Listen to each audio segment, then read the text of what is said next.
Hello! We are live once more. And welcome to episode 3, or part 3, I suppose. Yeah, part 3 of a live commentary for The Legend of Vox Machina. I'm going to be careful because I don't know if my roommate is still asleep. He might be. He may not be. I don't know. But in any case, this is going to be third part to an ongoing series where I watch every episode of The Legend of Vox Machina and break down what ultimately makes it bad. Because it's a bad show. And, well, I like to think my reasons speak for themselves as we get to them. We'll be going through it in chronological order, so we'll watch what happens in the video, and this is a fair use thing, this is a copyright thing. I am not watching it for the sake of just watching it. I'm watching it for the sake of breaking it down, reviewing it. I'm taking the footage that is available to us online. You can watch it anytime you want. This is a commentary. This is a critique. This is a review. Whatever you want to call it. And actually, can I change this? Let's see.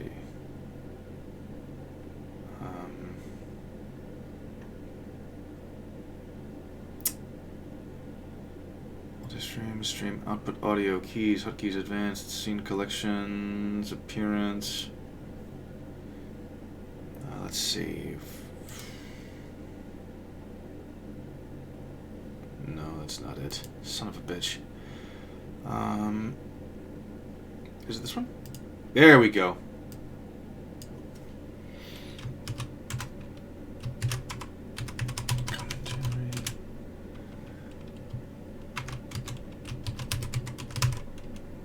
There we go. Update. So there we go. That way no one gets confused. We've already done episodes 1 and 2, and spoiler alert, they are very, very bad. In fact, with the exception of a handful of superficial moments, from character dialogue choices to characters not being total psychopaths, Percy, it was very, very bad. Poorly made, poorly written, and in a few places, poorly animated. Though I'm not focusing too much on the animation part because, honestly, there are so many TV shows and even live-action movies where the visuals are so wonky, I guess would be a good term for it, that you can overlook a wonky visual if the story is good. Now, regardless of that fact, there is still that little matter of quality that needs to be addressed. They made so much money and they had so much time to make this that the question is, why didn't they? Why did they not make it as clean as possible? Why didn't they make it as smooth as possible? Who knows? But in any case, I'll start this off by explaining why I'm doing this now as opposed to any other time previously. Well, aside from just being, I guess laziness would be one such reason, because I had intended on writing down points, editing the points, and then making a YouTube video, very edited, very slick, very clean. But I ultimately kept on having to pause the episodes to complain about it to someone. And it got old very, very fast. Not just for them, but also for me. But the reason why I'm doing it in a live format, and the reason why I'm doing it now, is because Season 2 has gotten a bunch of trailers out now. They have been greenlit for it for pretty much the entire fucking year already. And this is the primary reason. The people who make this show, Critical Role.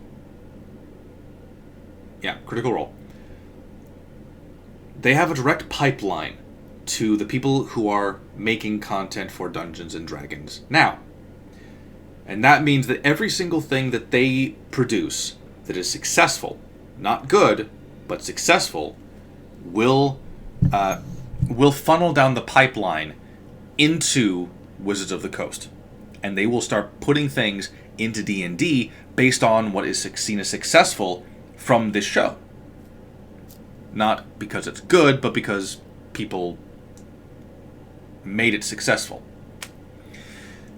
We know this is true when they added combat wheelchairs to D&D. So, yeah, we're talking about something that's just really, really bad. But who knows? I know they'll make really stupid stuff. But with that being the case, let us progress, shall we? Let's progress on to this. Actually, I'm going to move this to that side. Actually, no, come on.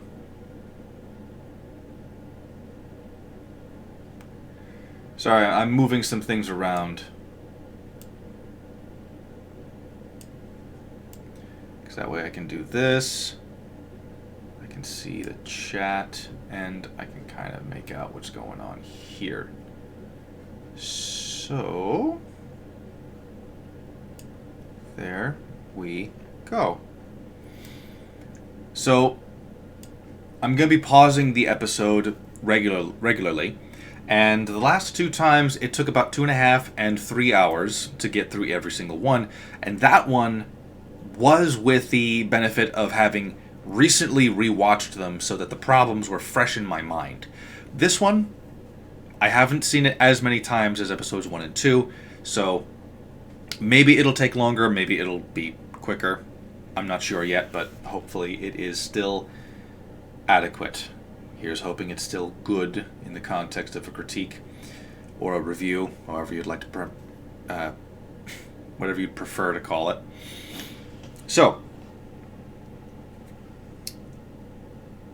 let's see. There was something else I wanted to mention. Something else that I needed to talk about.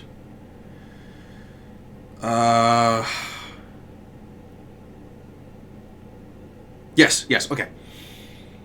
This is where Vox Machina, the TV show, actually starts, with episode 3. Because you can skip everything in episodes 1 and 2, and you lose nothing. You lose nothing. In fact, you probably gain a lot more. Because in episodes 1 and 2, not only is it completely separate from the rest of the season, and only slightly gets referenced from what I remember at the very end of episode 12, you, in fact, gain so much time, and you don't have moments where you have abysmal plot armor that keeps on happening, and if memory serves, you don't have nearly as many blatant contradictions or contrivances that come from episodes 1 and 2. We'll see if they genuinely contradict what they set up in episodes 1 and 2 and the rest of the season, but regardless of whether or not it does, even as a self-contained story, episode 1 and 2 were bad enough, you don't need to watch them. And the fact that they're completely disconnected from episodes 3 onward, also, you don't have to watch them anymore. But regardless, here we go. We are going to this. Here we go. Okay, dokie. So, let us begin now. Episode 3 of The Legend of Vox Machina. It was so funny, Father. And Percy, too.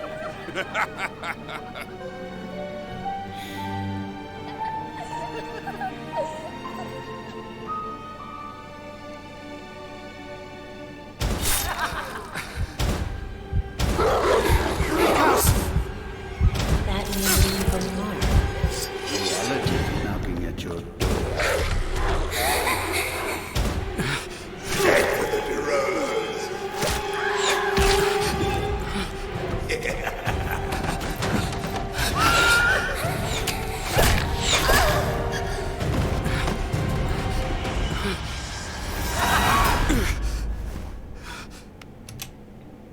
So, that was a good chunk that we just watched there, wasn't it?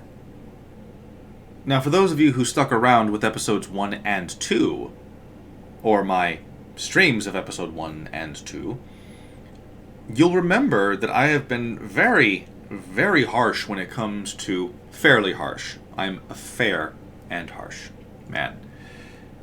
Episodes 1 and 2 had very, very bad openings. Like, even from the very first frame, both of them had fundamental problems when it came to just how openings should be done. So, how could it get much worse than that, you might be thinking? Well, we'll find out, won't we? He wakes from his dream. The mask. Bad dream? Is there any other kind?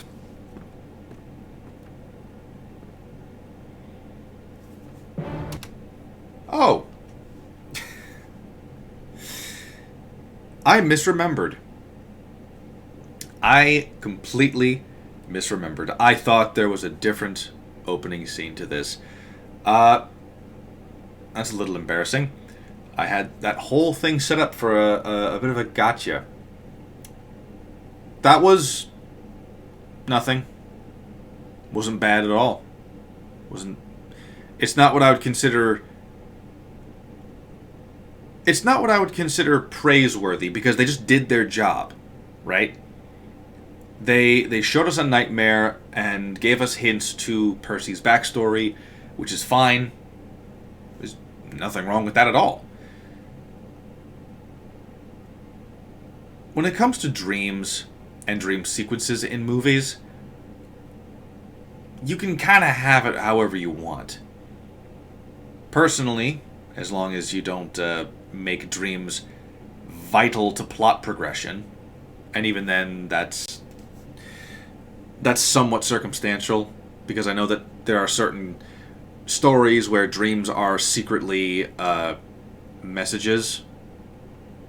But even then, we're talking about like very few instances and very select characters that have that intrinsic property to them. Actually, let's go back. I want to check out is the animation even like... Let's see.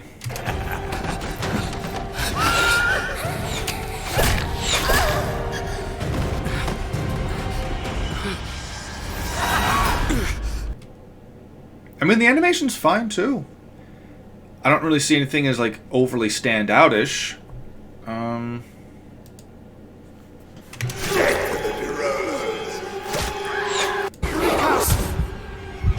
meaning from Mars. Reality knocking at your door. I guess I would have to say that... And this is nitpicking. This is nitpicking. This is nothing to do with the quality of the actual episode so far. I think I would prefer it to look a bit more like an actual dream. And I mean in the sense that I would prefer that in an animated story like this one, if you're having a nightmare or just a dream, that things don't really look the same way they do when you're awake. That's just a personal preference, and it's not a hill I'm willing to die on, because, like I said, this is totally fine. This is not bad nor really great. It's passable. It's passable. It's what you should do when you're doing nightmare scenes or something like that. And this does act as a nice little heads up. How do you do? This is what the character is going to be dealing with for the rest of the season. So that's totally fine. I still hold true to my statement. I believe I did say it last night. I still hold true to my statement that the first season of The Legend of Vox Machina should have been completely from before they went live. It absolutely should have been. And it should have ended when the campaign started. Meaning right in, I want to say, the middle of when they were going down into this, I want to say it was like an underground city or cave system filled with mind flayers. And they were saving the cleric Kima. I still stand by that. I still think it would have been vastly superior to what we got. Because we would have had a good... And let's say we're keeping the 12 episode formula. You would have a good 4 episodes to kind of mingle with the characters and have certain things happen where they're getting used to their new station as protectors of the realm. I would have them not be made members of the small council, members of the Council of Taldore until closer to the end of season 1, because you're giving them way too much power way too quickly. And as I mentioned in the review of episode 2, if the reward is a keep, a very reputable title, and being made honorary members of the council, all of that, and that is the reward from the beginning, you're not going to be giving that out to mercenaries. You're just not. You're going to be sending that to your own people, because you don't want foreign agents in the ruling council of your kingdom. You just don't. That's a recipe for disaster on so many levels. And like mercenaries, even more so, you don't want them. You don't want them as honorary members of the council, because it's a completely different trade. It's a totally different trade that they operate by. Yeah, it's one of those things where the entire show would have been much better if it were completely rewritten, of course, but like give it the first 3 episodes could be about the Terror of Taldore thing. Give them actual time to slow down and develop each other naturally. 3 episodes take all that time, and then from 4 onward you do that thing with the mind flayers in the underground, and that's eventually how they become members of the small council, because they have to use their brains, not just their brawn, to take down mind flayers, because mind flayers are all about mental control, you know. But and it's a completely different power dynamic too. So a dragon is like physically very, very powerful, so you need to use you need to exploit the weakness, even though that's I don't like that a dragon has a very specific weakness. I don't like that. Like, it makes sense in The Hobbit, because it was a scale that had been damaged and removed. It was a thing that, even if I remember correctly, Smaug himself did not know of, because his armor is that fucking strong. He didn't even notice it. But even then, you know, it's a very, very, very, very small weakness that only the best of the best could do. But in any case, a mind flayer is on a completely different playing field to a dragon, because a dragon could probably defeat a mind flayer easily because of the whole flying thing, but the danger of a mind flayer is not in its physical prowess; it's in its mental prowess. That's what makes a mind flayer really scary. But anyway, I think I've said enough about this. Let's skip ahead past the animation ups. Sorry, the animation opening.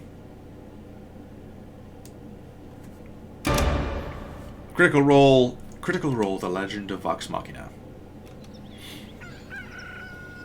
And we open promptly. Morning, everybody. Why is she yelling? Oh, good morning, Vax. Morning.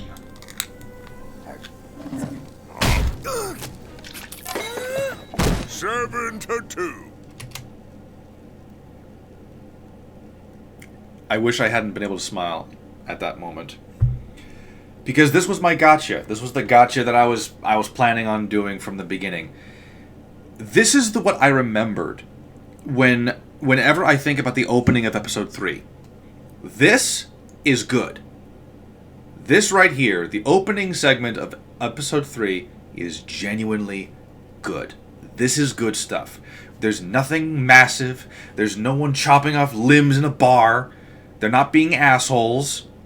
They're being characters. They're being themselves. And no, being assholes doesn't count. And for the record, you can have characters who are protagonists be the asshole and make them work. The key is having the actual show or book or whatever recognize that they are assholes and actually treat them appropriately. These guys don't get treated appropriately when they are being called assholes by pretty much everyone around them. Hey, what's up, Beers? How you doing? Why does it tell me that you are not in the chat? Why is it telling me that that you're not here? Why? Alright. But those are some good stats. Those are some solid stats. Oh, now it's showing me that you're here. Nice. Okay. I will remember that. And we are good to go. So this episode here, episode 3, it has a genuinely solid opening. And we'll see more about it as you know when we resume to it, but it's a very simple setting. Very simple. 7 characters waking up in the morning, having breakfast. What do they do? How do they interact with each other? Do they interact with each other? Every single thing that we see here informs us of them alone. And that's good. That is very good stuff. And how they executed it, from what I remember, I'm totally fine with it. Even the ball tag. Because, yeah, speaking as a man, I can confirm we do this. We do stupid stuff like this. When I was younger, my version of this was a select group of us would run at someone else when their back was turned to us, yell, buddy, as loud as we could, and slap him on the back. Like the small of the back, as hard as we could. That's what we did. It was quite fun. So I can confirm that this is totally what we would do, and the reaction that we're going to see from Vax is also something that we would totally do. They never agreed to this stupid game. Must you? We can't all be aloof tight asses, Droll. I'm simply suggesting you could all benefit from some well-practiced restraint. Emotions aren't meant to be bottled up. Maybe you should cut loose once in a while. And like I said, like it's like this is a solid opening. I never felt throughout all of that dialogue that they spoke just for the sake of speaking, which is something that did sort of happen in episodes 1 and 2, where because of how many main characters there almost gets to this point of, well, we've gone too long without Pike speaking, so she has to say something now, or, well, Grog hasn't said something funny yet, so we gotta make him say something stupid, and that'll be funny. I never got that from this, and granted, it's very a brief exchange, but the fact alone that Pike did not speak, that alone is good enough for me to say, like, hey, like it feels a lot more real than anything else. And I will say this, though, because I did not catch this, or rather, I didn't remember this before, and that is Scanlan just called Percy DeRollo. That's something to keep in mind for later. We'll get for that in a moment, but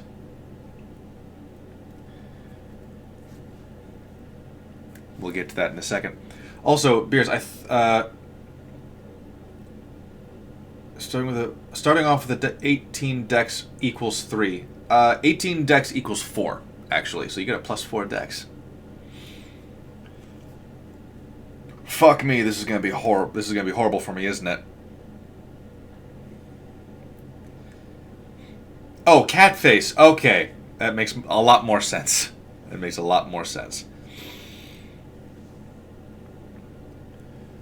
So, but let us resume, because even what's about to follow next, still genuinely good. Vox Machina is on a fucking roll with episode 3. Why didn't they, like, legit, why didn't they have more scenes like this? Hello? Vox Machina. Are you here? Stop! Fucking door. These old hinges are rusted. Grog, give it a little shove. One sec. You see, right there, that is a reference to the Critical Role meme of doors being their ultimate enemy. Now, they tried doing that in episode 2, and in episode 2 it didn't really work, because they confirmed that it's not magical, and Scanlan believes he has a spell that unlocks doors. Now, he's either boasting, or it just failed like it would in D&D, where there's this chance that it doesn't succeed. But it doesn't work when it comes to a world like this. Because unless we are told that, hey, spells have a chance of doing more damage or less damage, or in this case, spells have a chance to not actually function properly in the context of locking or unlocking locks. Unless we're told that, we only have to assume that Scanlan was lying when he tried to cast a spell to open a door, right? But here, it makes sense in the context of the world. It is funny in a meta sense, and it's entertaining as it's executed, because it doesn't take forever. It makes sense because the keep is old. It hasn't really been upkept, and so it makes sense that certain doors would either be heavier or in more disrepair, or just rusted hinges or something like that. It just, all of it fits, all of it works, and it just, so good. It is solid work. Lady Allura, welcome. Hope you didn't feel the need to bring a housewarming present. I didn't. Alas, I'm only here to remind you that Sovereign Uriel expects you at his dinner. Oh shit, that's tonight. Finally, a proper evening of protocol and civilized conversation. I will say this, though. It's more of a peeve than a problem, though I'm talking myself into thinking it's more of a problem. Why is Allura the one giving the message? I mean, she's one of the most important people in the kingdom, being a member of the council. Like, to the king. Like, wouldn't it be better if they sent someone, like, just a messenger?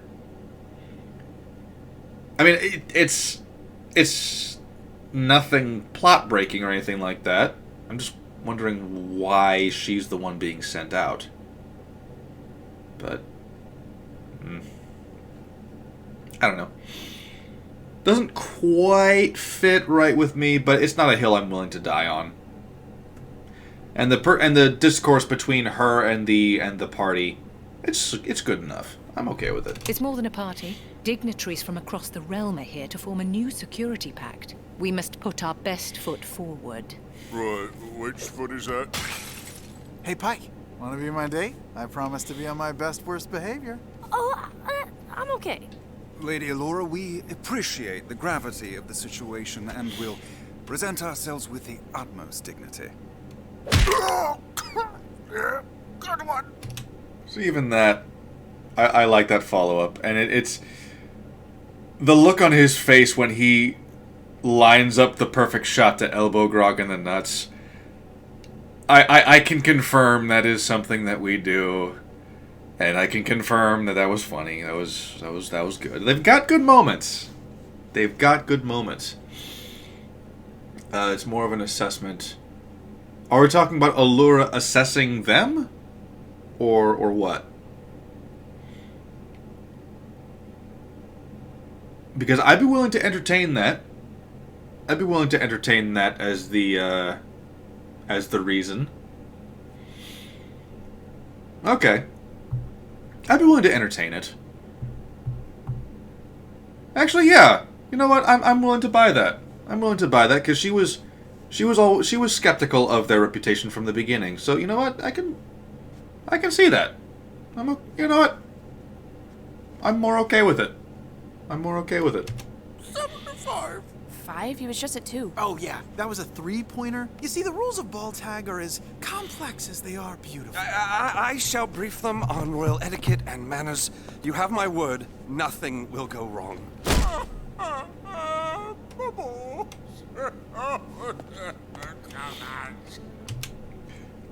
And so once again, we've got this.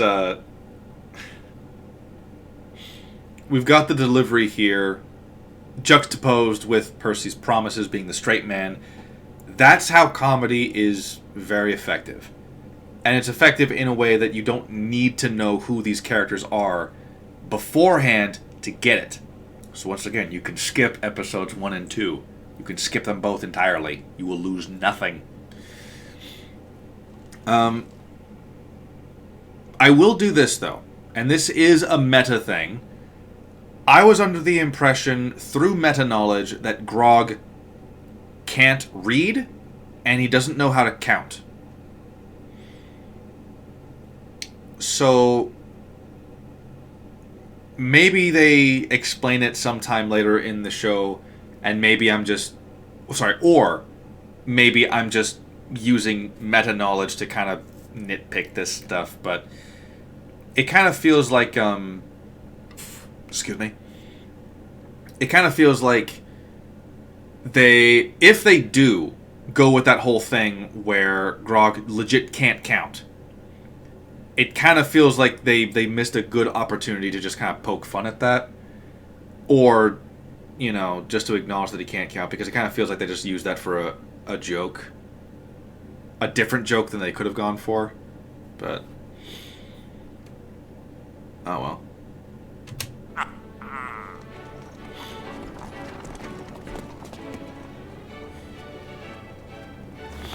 They've got moving background, so that's fine.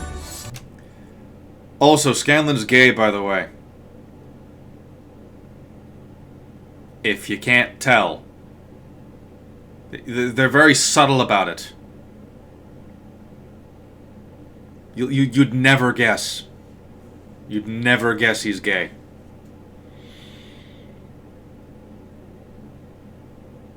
More on that later when it becomes relevant. But for now, I will say that the outfits are fine. That's fine. Except Scanlan's. I fucking hate his... I hate his outfit so fucking much. I'm not a big fan of Pike's either, now that I'm looking at it more.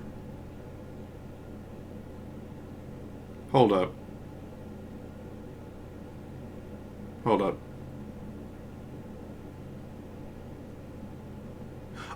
Oh shit! Pike's outfit is the only one that doesn't have proper shadows.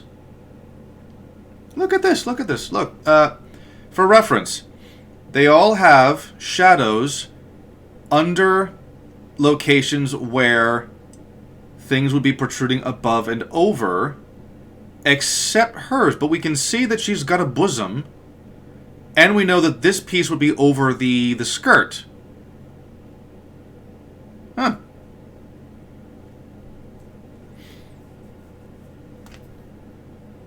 I think that might be why I'm not a big fan of it. It's just flat. It's just a flat color of white. I think, yeah, that might be why. Pan, willing to fuck anything and everything. I get it. I do get that. From what I remember, he only goes for men from this point on. With the exception of Pike, I don't think he ever goes and takes advances on any females from this point onward. So, and I'll discuss that later, because it's not plot crucial. It's not plot crucial. It's more of a dive into the mindset of the creators of the show, and something that I kind of feel like it is necessary to discuss it for the sake of future storytelling. Because it's more unnecessary than anything else. Because what I will say is that in Campaign 1, Scanlan was straight. He was 100% straight in Campaign 1 until Sam decided to no longer play Scanlan. He wanted to play a different character, so Scanlan leaves to be with his estranged daughter, and he plays a different character who does end up being gay, gets a husband, and by the end of Campaign 1, they do this one shot where they have to find Grog, and was it Finding Grog? I think it might have been Finding Grog. But at the end, like this one shot thing, he brings Scanlan back into it, and he then goes, okay, Scanlan is also bisexual now. Because people were a big fan. I'm going to assume, because I stopped watching after the, what was it? There was a certain part in Campaign 1 where I stopped watching, and that was when that was right after Scanlan left. I think I got like 2, maybe 3 episodes past that, and then I left. So I don't know if Scanlan officially came back before that one shot or not, but I'm convinced that they did this here just because people were a fan of gay Scanlan in the one-shot campaign that they did, like after the fact. But again, more on that later, because it's not actually plot related now. And we're actually on a roll here. We're actually on a roll in the sense that, with the exception of like a little bit of like artwork problem here with this dress, they're doing some pretty good stuff. It's like episode 3 is solid so far. Legitimately solid. Remember what we practiced. Be reserved, be charming, protocol. And again, we've got the tried and true straight man going up against the comedic man versus like bumping against the straight man. The comedy isn't necessarily in what they are doing; it's in how the straight man reacts to how he reacts to it, and it's legitimately solid because these two would totally do that. We know this. Just follow my lead. Sorry, if you brought weapons, they must be checked.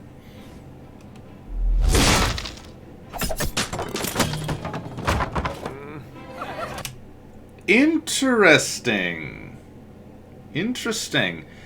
That right there is where we enter our first potential problem. Here's why. In this world, we have established that magic is a thing. Now, whether or not we establish later on that changelings are a thing, I don't know. I don't think that they have changelings in the first season. I think that's later on. But right there, they do this thing where I don't know what the fuck this is. Oh, that's her bow. Okay. I've never seen a bow with a fucking right angle before. Jeez. Anyway, so the reason they're doing this is to have the classic joke of having like all of these weapons just piled up on one thing, and it just kind of covers up the whole screen, and it's all fine and good. It's all a decent enough joke. Now we also see in that shot that Scanlan's loot was put onto the table, confirming that it is a magical item or it can be used as a weapon. However,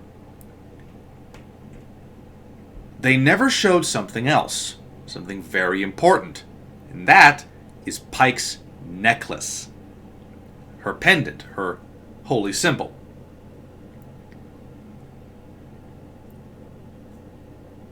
Isn't that what she uses to cast spells? So, I'm not going to beat around the bush this time around. This is wrong. And not wrong in the same sense of Vax giving the coin that was found in the dying child's hand and just like giving that to the fucking dragon's lair after it's dead and collapsing. No, it's not that type of wrong. I say this is wrong because the creators of the show, they thought about it in the sense that they gave the loot away, but they didn't think hard enough. Because magic's still a thing. People can still use magic without weapons. And because they didn't take Pike's pendant, Pike has no restrictions, really, on any of her spells. So anyone who is a cleric for sure, they can go into this political gathering with a whole bunch of dignitaries from around the realm, fully equipped with all manner of spells. Now, I don't know how many of you have been keeping up with the campaign with no name, or, most recently, the Overgrowth. Clerics are fucking bullshit.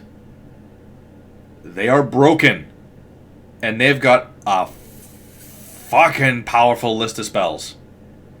So if you allow a cleric to keep the pendant, you've got so many incredibly strong spells that just annihilate everybody. And you've disarmed everyone who doesn't have that.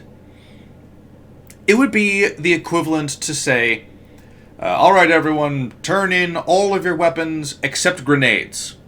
If you have a grenade, you can keep it. Right? I know it's not entirely accurate because a grenade typically only has one use, but the fact is, they should have also dropped Pike's pendant. Because we know that Pike uses that pendant to channel her magic. It is, for all intents and purposes, a weapon.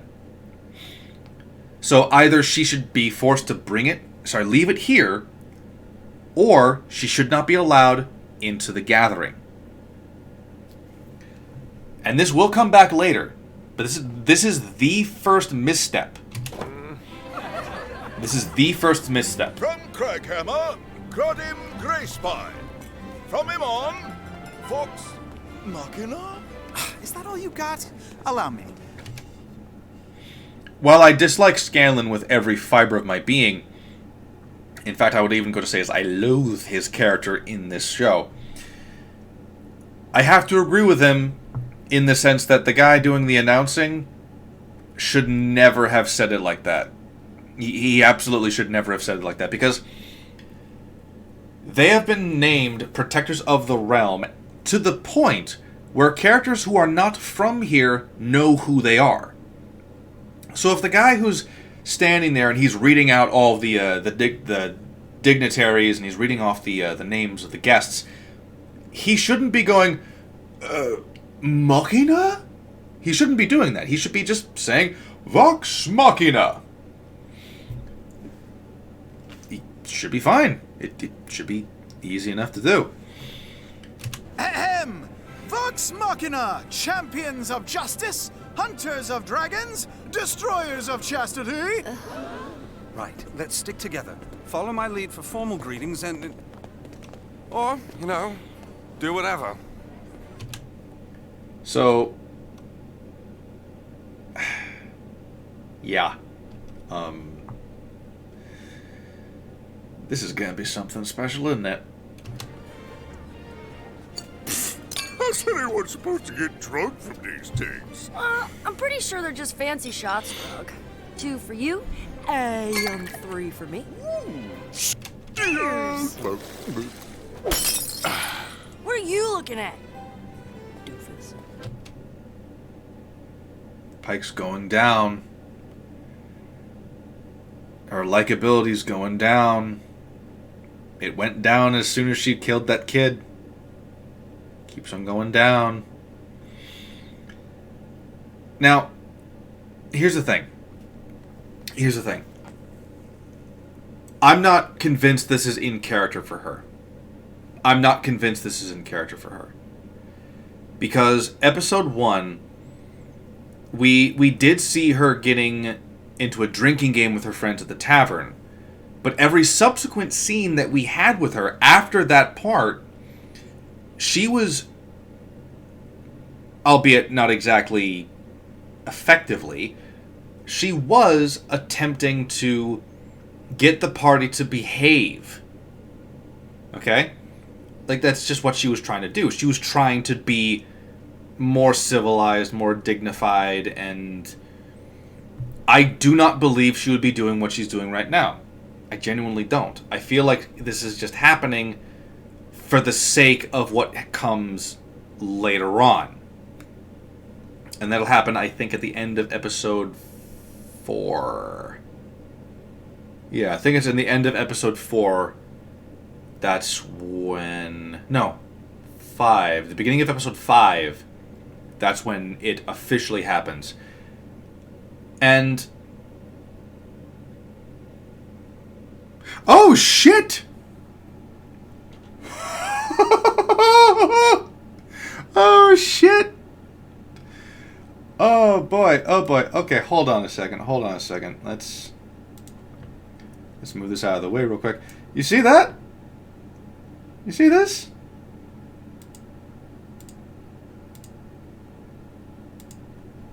Oh, boy. Hold on. Let me do this. There we go. Oh, you can't see my mouse anymore. You can't see my mouse. Shit. There we go. See this? She's clearly holding the glasses both in the same hand. This one is going between her fingers. That one's fine. But this one just cuts off at her palm. The glass straight up cuts off at her palm.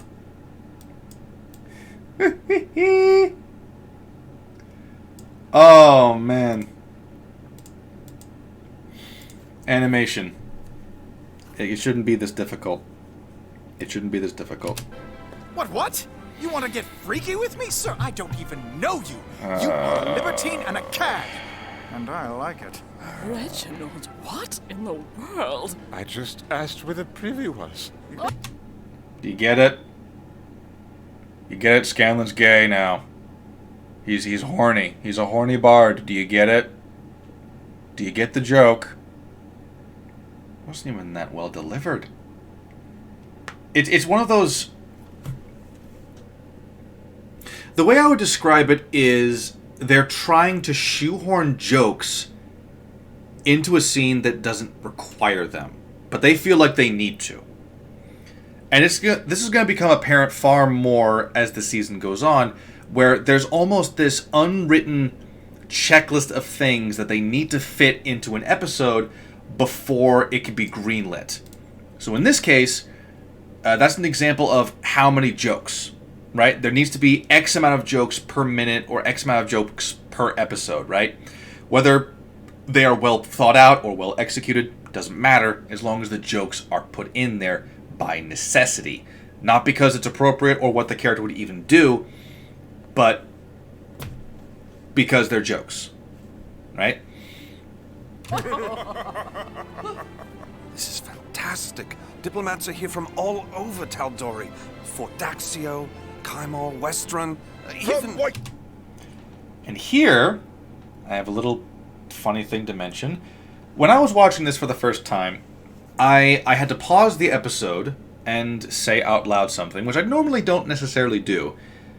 I say normally, but I do that all the time. In this case, what I said was, why, thank you, Percy. Truly, thank you. Because had you not said that, I would never have guessed. Albeit a bit more sarcastically at the time. And the reason for that is because... As with the preview was. It is because, partially of this, these guys in the background, but the fundamental reason is because of what was shown to us at the beginning of during episode 1 and episode 2.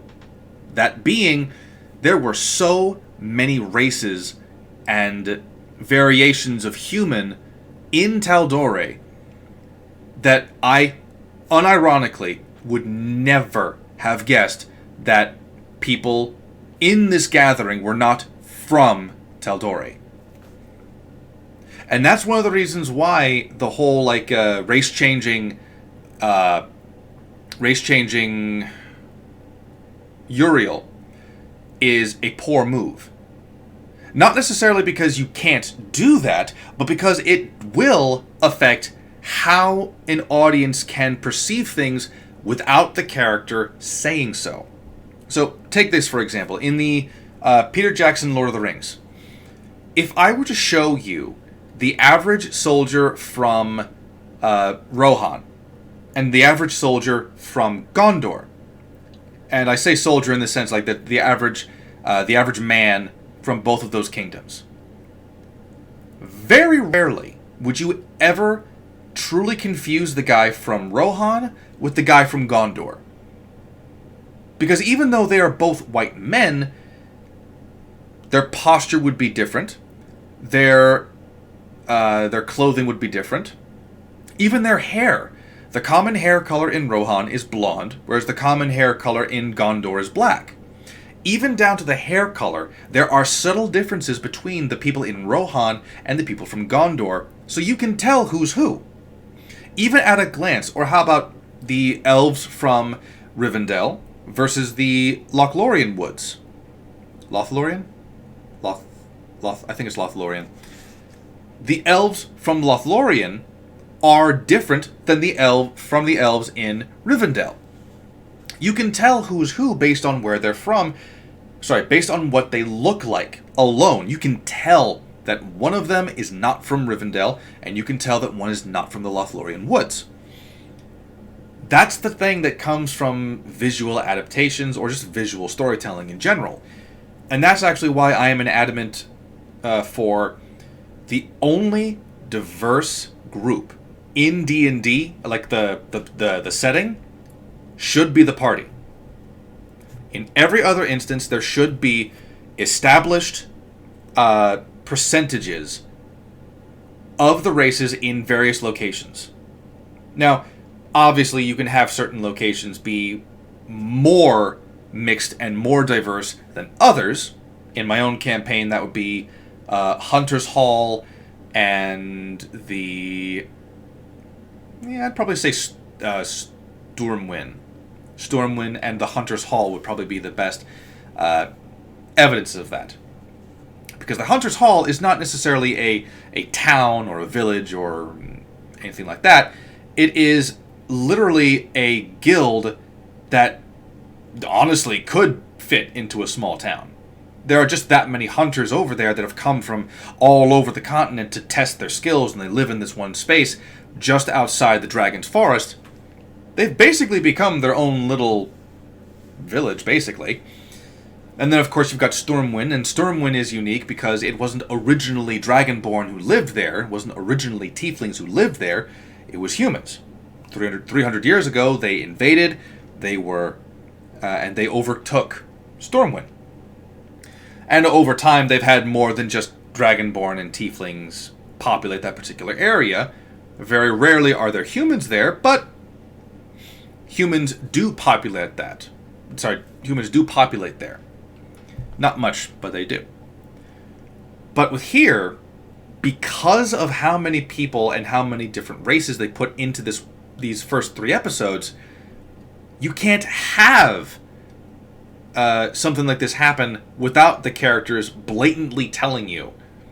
And it's not to say that wouldn't necessarily happen in other films. Like, let's say, during the council meetings, the herald of so-and-so lord will announce who he is, and he's like, from the city of so-and-so, I here give you my lord, what's his name? The difference is that in those situations, you can typically already tell that person is not from there, based on their mannerisms, their clothing, what they look like, etc. So the only difference is that we just don't know their names. But we can tell that they're not from the area. We can tell that for sure. So we're slowly kind of going back to that, Vox Machina's got some real problems type shit. This one is primarily more so a fault of the writer's checklist. They need to have X amount of representation. They need to have X amount of this. They need to have X amount of that. And they have to cover for it. And it's a small thing. I don't think they really even noticed it. But it is there. The problem is there. This is fantastic. Diplomats are here from all over Tal'Dorei. Fort Daxio, Kaimar, Westrun, From Whitestone, Lord Silas and Lady Delilah Briarwood.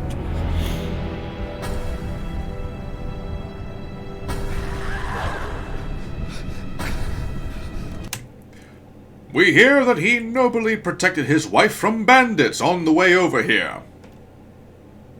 I'm not letting that go.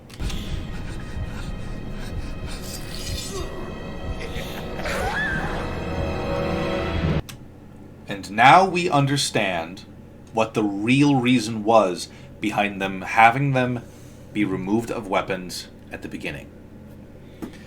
They needed this scene to happen. In the sense that if Percy were to see them, he obviously would reach for his gun. And if he could, he would shoot them. But they can't have that. So they need to get rid of the gun. How do you do it? Well, you just have them drop their weapons off at the front. And anything that can be used as a weapon must be turned in. Except for Pike's pendant, of course. That can remain. And this is the real reason. That's just it.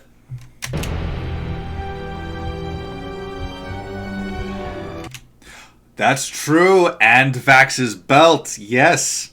Yes, you are absolutely right. And that is another point.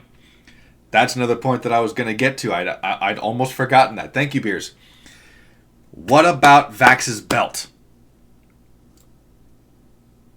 And I guess the question remains, what about his knives?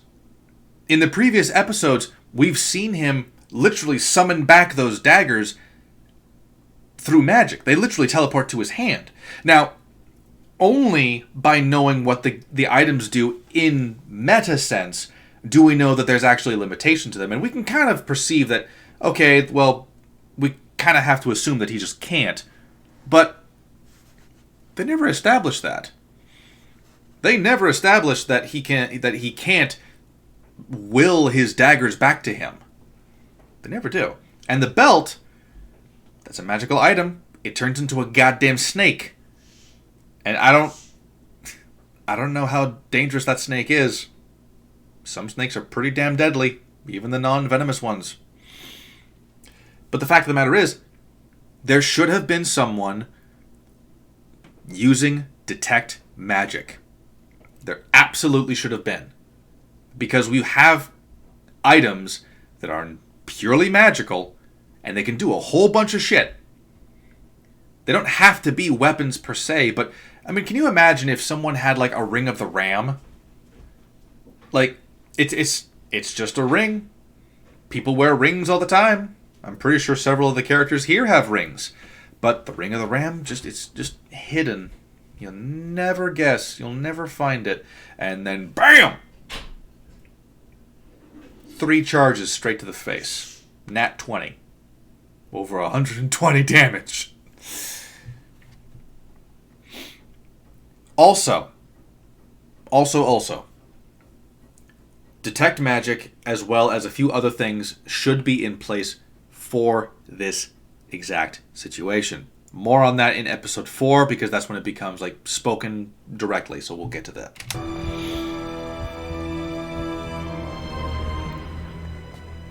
Percy, what's wrong? It's them. Whitestone was my home, until those fiends took everything from me. What do you want us to do? Should we say something to Uriel? We can't. That is very quick of them. And rightfully so. You know, these are good friends. Their friend is visibly distraught. And as soon as he tells them that those guys murdered my family, they believe him. It's good. Good friends. I wonder if I'm setting something up for later.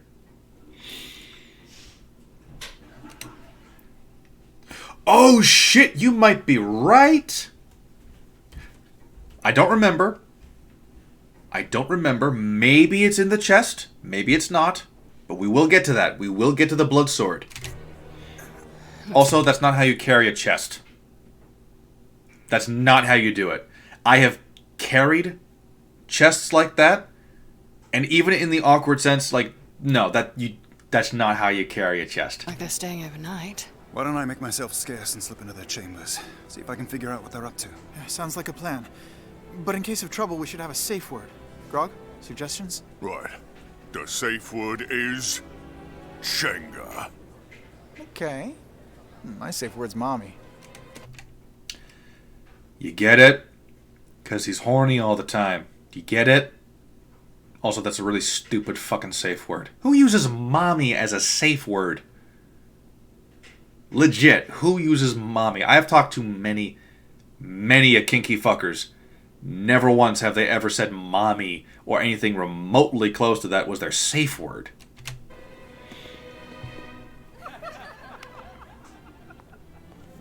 And somehow you guys look worse every time we see you. I hate this character.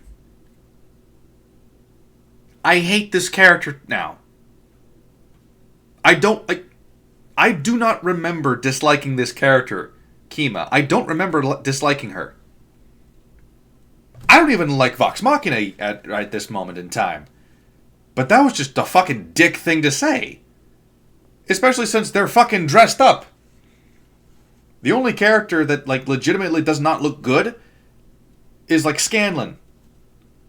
Even though he's, ironically enough, wearing clothing that would actually be appropriate. And I say appropriate in the sense that that's... If you had purple back in these times, you were rolling in dough. You were absolutely rolling. But no, like, that's the first fucking line? Fuck you. Fuck you. Where's Vax? Oh, he... Sorry, not purple. Is that more of a pink? Like a dark pink? What's that called? I know fuchsia's a bright pink. It's too bright to be purple. Or maybe it's just the lighting. I don't know. But in any case, he's still wearing something that's appropriate. Maroon? You sure? Or is maroon not exclusive to red? Because I've got a lot of maroon red stuff. Yeah, I guess it could be maroon. He has the squirts. I see. Delightful. Well, if you'll follow me, seats for the sovereigns. Purpley red? Okay. Dragon Slayers.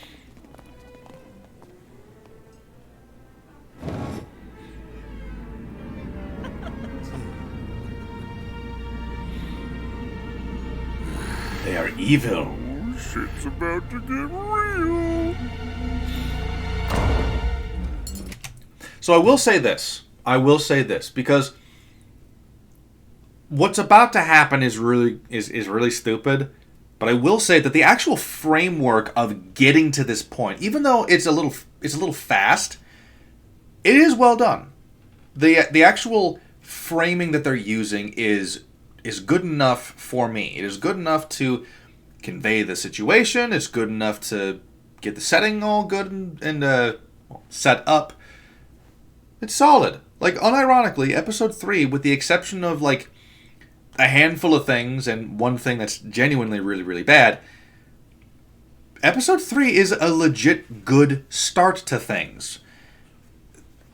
Only downside is that you don't really know too much about the main characters other than what you see in episodes 1 and 2.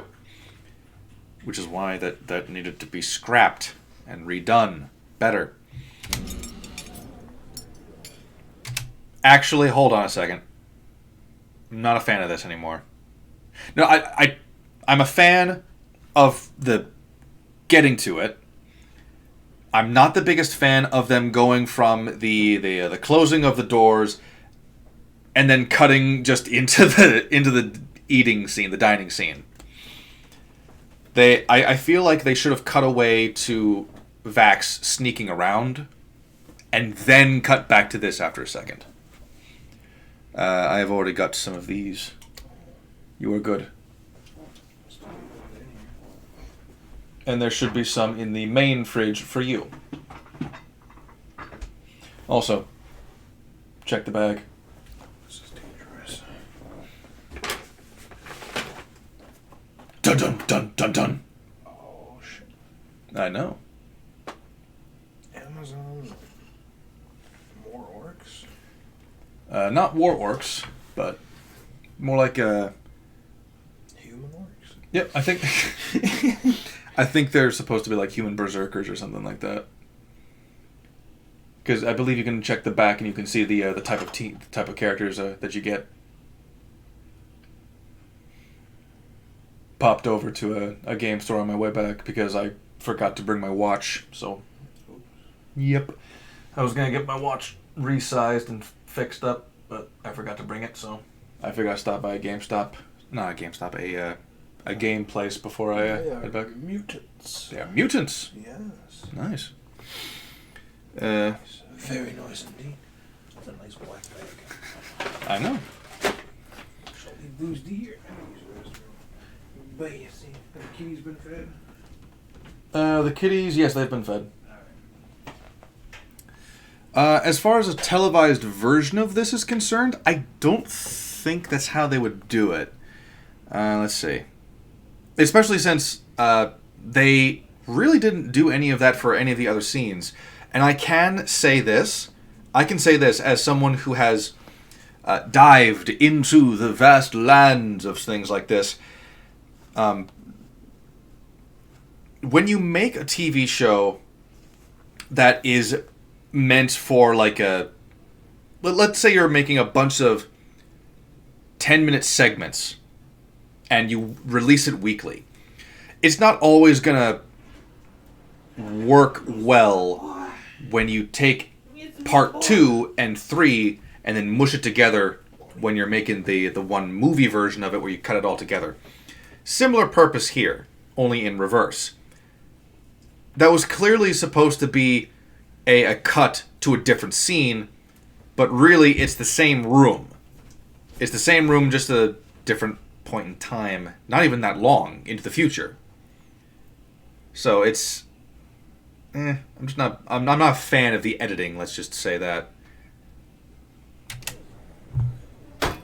Attention, please be given to our sovereign, Uriel Taldore III, and Empress Solda Taldore.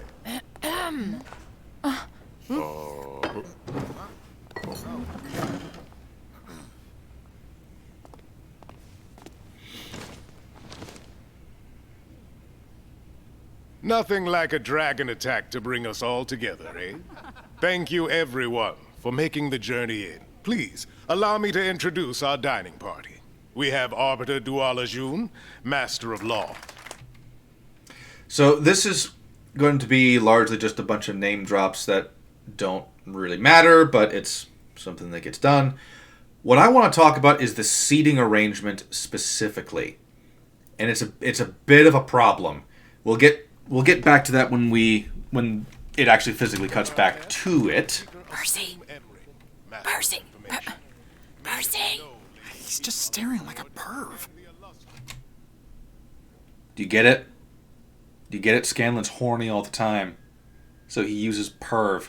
Because, when you're glaring at someone, that's totally what you're doing.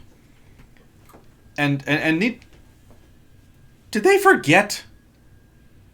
Did they forget that he literally just told them that these two fuckwits, sorry, they're heroes. They are heroes. Are they though? Yes, actually. Until we see them commit an evil act, they have done more good than the protagonists. Alright then, they're heroes. Because here's the thing. These two are driving along the road in their wagon, and then a tree has fallen over on the road. Oh no! The husband gets out to try and see what he can do to move the log, and he is beset by bandits, where they literally tell him, "Give us your gold or we will gut you and your wife." Not if I got you first. Exactly, actually.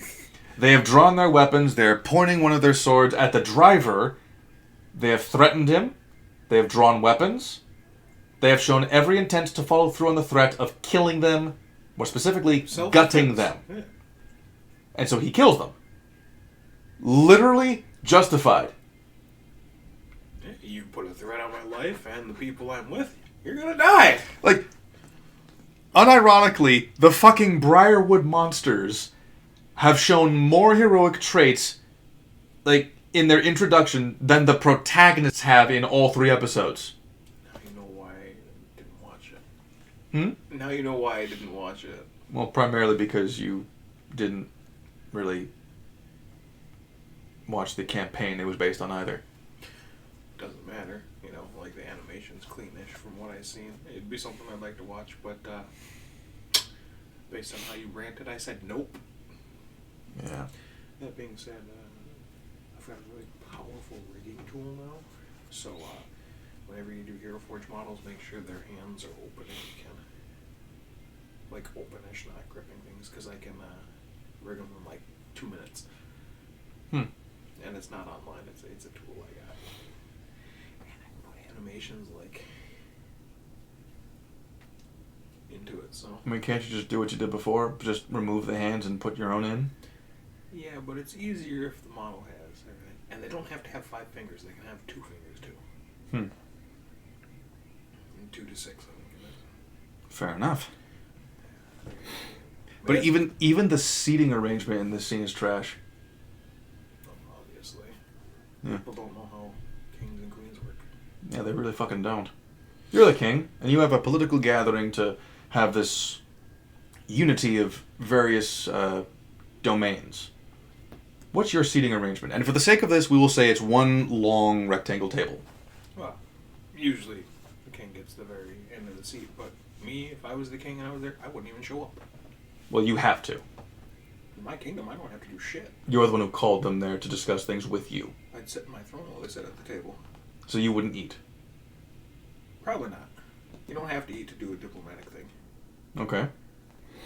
I can drink all I want. So that's not an option because I specifically said a at long the end of the rectangle table in the big chair. Okay. And everybody else can sit downwind. So according to Vox Machina, you're wrong. You would sit in the center of the long end, not the actual end of the table. I mean, if you're going and you wouldn't surround yourself. You wouldn't surround yourself with your supervisors or your council. They sit at the end. You would sit the guy that you don't trust right next to you. Well, if you're going like Viking meat hall style, yes, you'd be at the center of the long ass table, but there are still several tables in those styles. But the long table, you'd sit in the center, and then there'd only be 2 or 3 people on that same side with you, and the rest would be on the other side.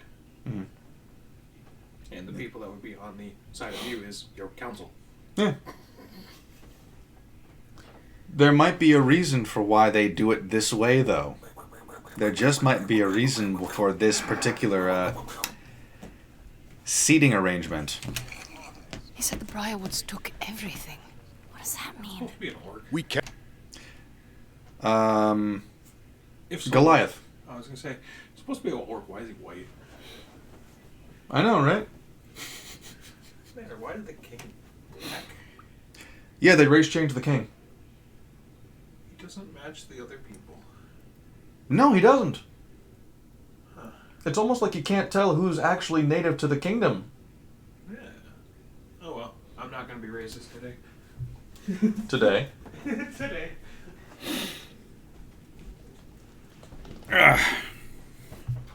Cannot be caught unprepared again. Percy! Talk to us! Percy!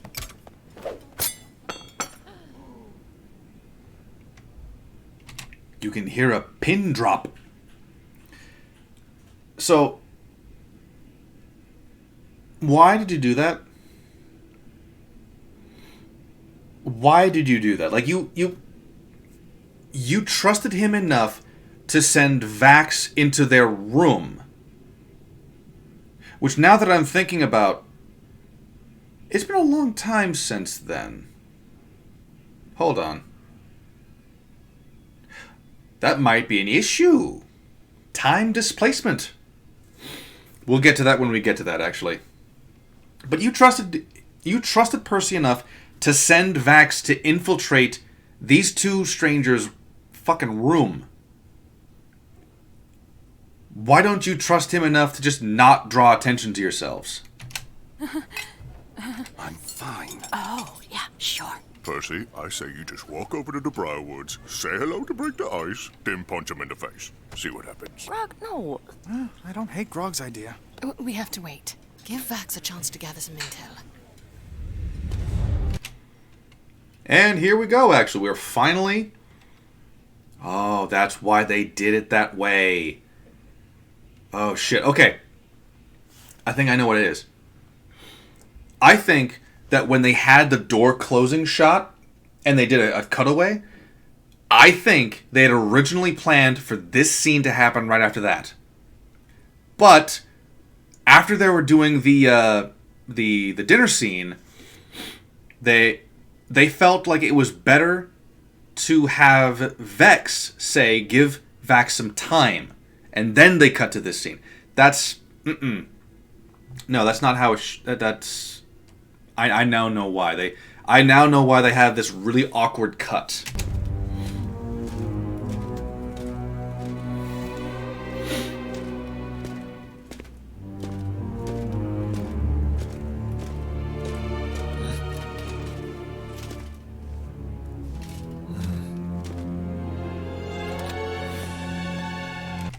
So as far as the sneaking thing is concerned, no problem with it. I'm actually very, I'm okay with it. I'm okay with it. I do like the fact that he is the guy that goes in to, does the sneaky stuff. I'm quite okay with it. I still think that would have been more useful to see in episodes 1 and 2, but this is still early enough in the actual show where, yeah, he's the sneaky one. Go for it. This is fine.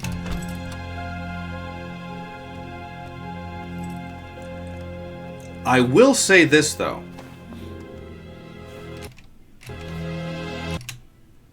What he's about to do here, to distract the guards, this is not something that would ever happen.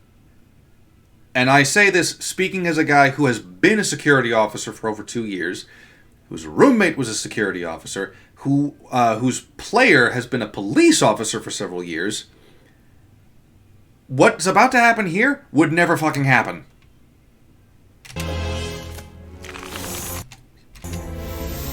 That's a cool snake, man. What the bloody hell? Fucking snake! Come on! So, a single snake appears, and both of the guards flee. That would never happen. Now, the plot needs this to happen, and it needs it to happen quickly. But you would never, ever, as a guard, leave your post like that. Now, if it was one guard, maybe. Because you can't be watching everything all at once. And if the only thing you're doing is just watching a room, you're not necessarily going to be expecting that the room you're guarding is housing the vampire of the story, right? You've got no reason to buy that. So if a snake appears, it's probably a good idea that you deal with that, or at the very least, do something to make people aware of the snake. The reason why this would never happen, and the reason why this is because there are two guards, and they both run after the snake. Now, I don't know enough about snakes to tell you whether or not this particular reptile was poisonous. Let's double back just a little bit. Double back a little bit so that there's a good frame of it. Alright, so. I've got no idea if this snake is poisonous. I've got no idea. So, honestly, you can make a solid argument that the guards don't know if it's poisonous or not, and so, they need to get rid of it. But the fundamental problem is in the fact that they both leave their post and they both run down the hall. When you are tasked with guarding a diplomat's room, and it's important enough to have two, Constrictor? Are you sure? I was under the impression constrictor snakes were larger. I could be wrong, though. Like I said, I don't know snakes. But it would make sense for the belt theme. Constrictor ties up and stuff like that. It would make sense. I'm willing to say that. I just don't know. I don't know. I will say that they're getting the sound completely wrong, because that's not how snakes sound. The exception of cobras, poisonous snakes have patterns on their body. Gotcha. That would actually make sense. That would actually make a lot of sense, actually, because there's a TV show that I used to watch when I was younger. It was a 3D lizard. It was what was it called? It was a computer 3D lizard that would be told about the animal kingdom, right? And there was a narrator that would talk to him, and they would have a whole bunch of different segments on stuff like that. And one of them was on poisonous animals, and it mentioned how poisonous frogs were always like bright colors, and they'd have like spots on them, and like a lot of them were like bright red because they were like that was just the signal for like poisonous frogs. So yeah, I can totally buy that most snakes that are poisonous have colors on their body. I will say that the little I do know about snakes, I have been told on several occasions that most snakes do not make the sound that this snake is making. What the bloody hell? Fucking snake! Oh yeah, that is... They're using the sound of a fucking rattlesnake. That thing's got no rattle. That does not have the rattlesnake tail. That should not be making that fucking noise. But yeah, fundamentally, if they wanted to get the snake, one of them could go, not both of them. This is a political gathering, and especially this is a political gathering where apparently the king does not trust the Briarwoods. So they should not be leaving this fucking thing unattended like this. And they leave long enough for him to, just pick the lock without looking and slip inside. I must confess, I was rather curious whether you would come. Our messenger did not return. In fact, I've heard dark rumors about Whitestone. They say no one travels in or out of your lands. Lies spread by drunks and knaves. If no one left Whitestone, would we be sitting before you? So this is the exchange of dialogue that is very poor. And I say very poor in the sense of there's no real reason for them to speak the way that they are. Like, the king is being very, very direct in the worst way. Not necessarily what he just said now, but later on. And meanwhile, what the answer she gave, that's not an answer. Oh, if people didn't leave Whitestone, why would we be here? And like, that's... You know that's not his question. You know that's not his statement. Why are you answering like that? No, that's not how it works. You like, okay, if you were going to say something to try to wave away the blatant evilness that the writers want you to come off as right now, it would simply be along the lines of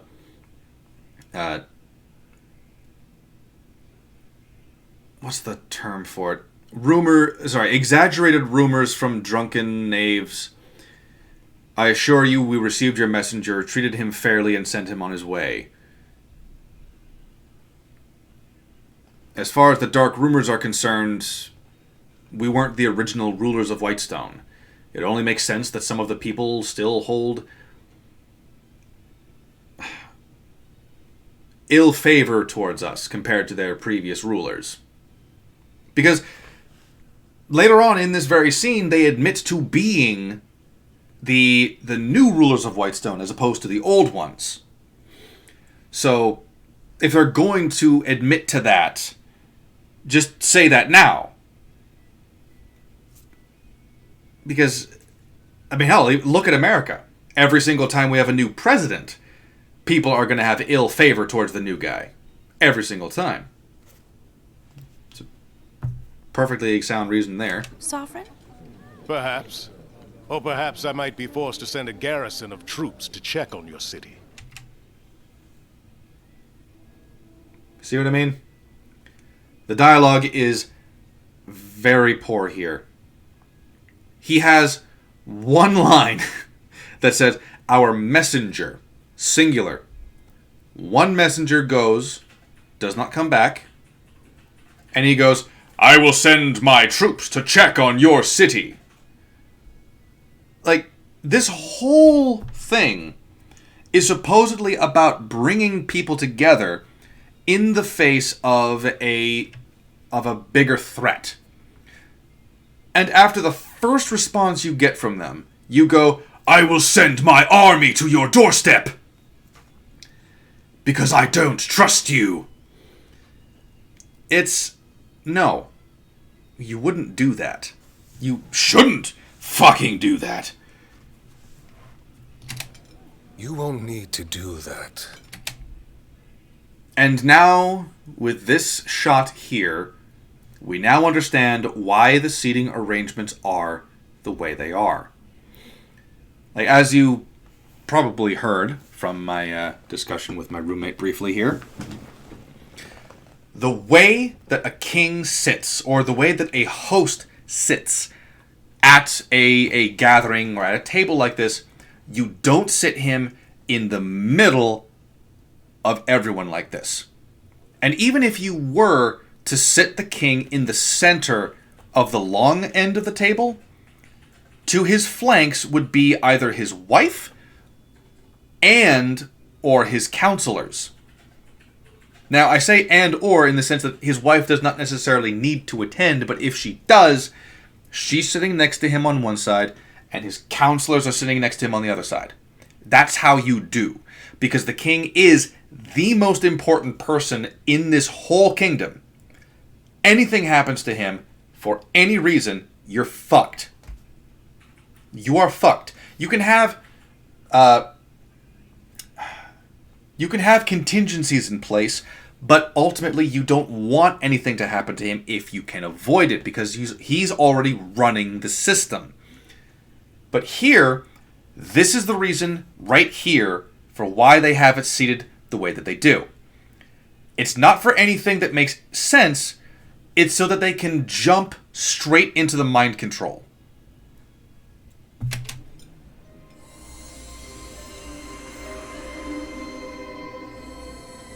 You are right. There's no need. In fact, Whitestone needs to be protected. Yes, Whitestone's independence is not to be challenged. So, more on this in episode 4, so probably next stream. the next stream of this one, but this is exactly why they did it. It is simply so that the vampire can look into his eyes and mind control him. That is the reason why he does it. Not for any believable reason, not for any believable political reason, none of that. It's just for this scene. Now, if I remember correctly, in the campaign, it was left ambiguous as to when and how exactly the Briarwoods got them under their thumb. It was left ambiguous. And they only started suspecting things were wrong when not the king, but someone else started acting strange around them. And they were able to get like a remove curse on him or a remove charm on him. And he was able to reveal, yes, they are under some kind of mind control. I do not believe we will be able to get to the king with how many people are surrounding him all the time. So we will have to rely on you to figure out where the master is and take him down. But here, it's right in front of everybody, in the presence of several clerics. At least 2 clerics are in this room. And with what was just said between these 2 characters, people should be looking at what's going on. We know Percy is looking right at this. Percy is looking right at them. He is he's not taking his eyes off of them for any reason. He's looking dead at this. He sees this. He sees this. There's no way he doesn't. But he doesn't do anything. Either not here, not in the future, and not in episode 4. Never does he do anything, even though he should be looking straight at this.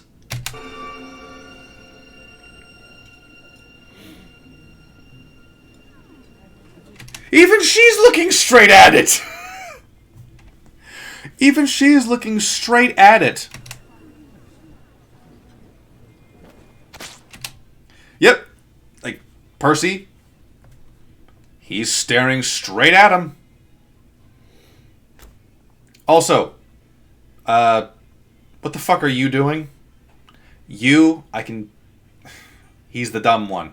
He's the guy who does this. He's the dumb one. That's what they do. That's what they're doing with him. She should not be doing what she's doing. And that's one of the reasons why I'm convinced that this is, like, literally not her. She's not acting the way she should be. She's not acting the way that she was, quote-unquote, established to be. Hey, look, it's Jesus. Hey, look, it's Jesus in the background. Hi, Jesus, how you doing? You're looking awfully tan. Anyway. Percy is looking right at them. Keyleth is looking right at them. Now, Vex, you can get away with her not looking directly at them all the time. You can get away with that. Great. Yeah. Great party insight. Yeah, he probably does. He probably does. Especially if the script demands it. Woohoo! Nice catch.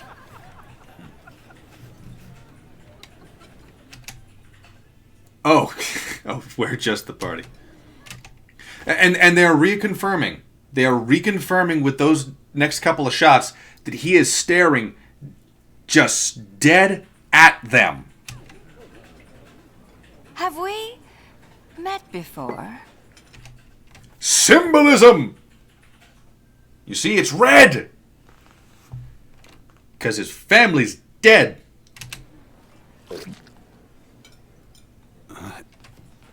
We haven't met.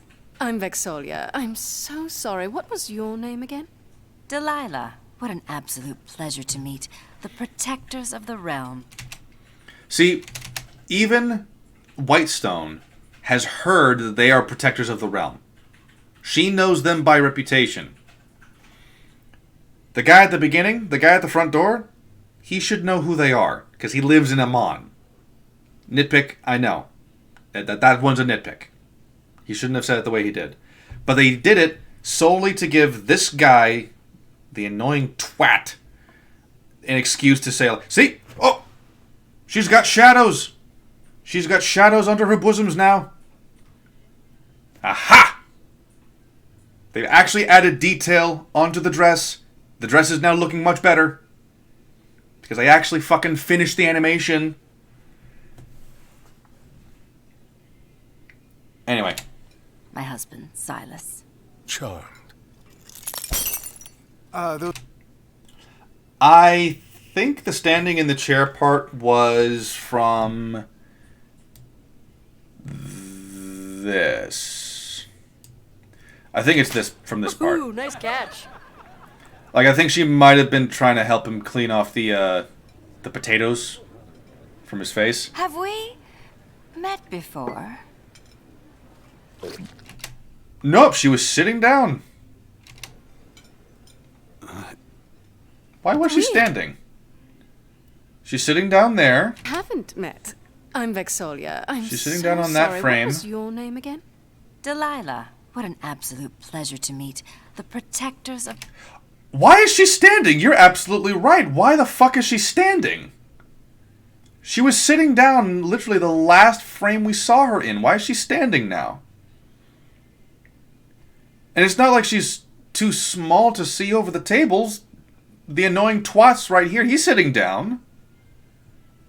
Why the fuck is she standing? You're absolutely right, Piers. Why the fuck is she standing on the chair? Of the realm. My husband, Silas. Huh. Also, that's not how that works. She's not standing on the... Yeah, she's on the chair. Why is she standing on the chair? Why would she be standing on the chair? She was sitting down on the chair the last two times we saw her. By the way, that's not how glass shatters. That is not how that type of wine glass shatters. You can't grip the neck so tightly that the actual bowl shatters in spider webs. You can't do it. The most that'll happen is that the actual... What'll actually happen is that the area right above where you're gripping and right where the bowl begins, that's actually where it's like weakest. So if you're going to be gripping it that hard, it wouldn't just shatter. It would basically pop off from the pressure of your thumb and your knuckles clenching down together like that. So it wouldn't have shattered like that. Visual. Symbolism. He's cracking under the pressure. Yeah, that is knee height and her dress. Yeah. Well, the thing is, like, Scanlan was sitting down. He was sitting down on the chair. So she would have had to have been standing on the chair for her to be at that height. Those are beautiful beads. I have a set just like it, you know. Beads? I've never once seen you... Ew! You see what I mean about the jokes and the mandates? Like, that's not... Well, first of all, it's not funny. It's just not funny. But second of all, that's another instance of... well, the thing is, like, it's too many jokes just inserted for the sake of attempting a joke. Not because it's successful, not because it's any good, but because they need to have a set number of jokes per episode. I'd even wager it's a set number of jokes per scene. Also, with how they've set Keyleth up, there's no way she knows what anal beads are. There's absolutely no way she knows what anal beads are based on what they have established her to know. Based on what they have established her to be. There's no way she would know. No way. Vex, maybe. Grog, definitely. Pike, probably. Keyleth, no. Keyleth would not know what anal beads are. She would not get it. Ugh.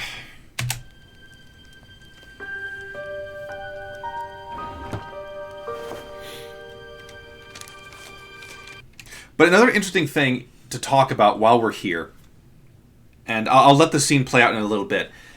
This scene this collection of scenes from Vax's perspective.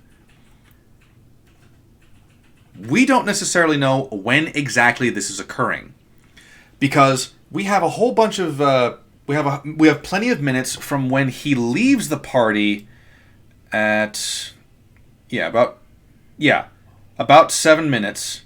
That's roughly the time when he leaves, and we skip all the way to 11 minutes, good 4 minutes in showtime.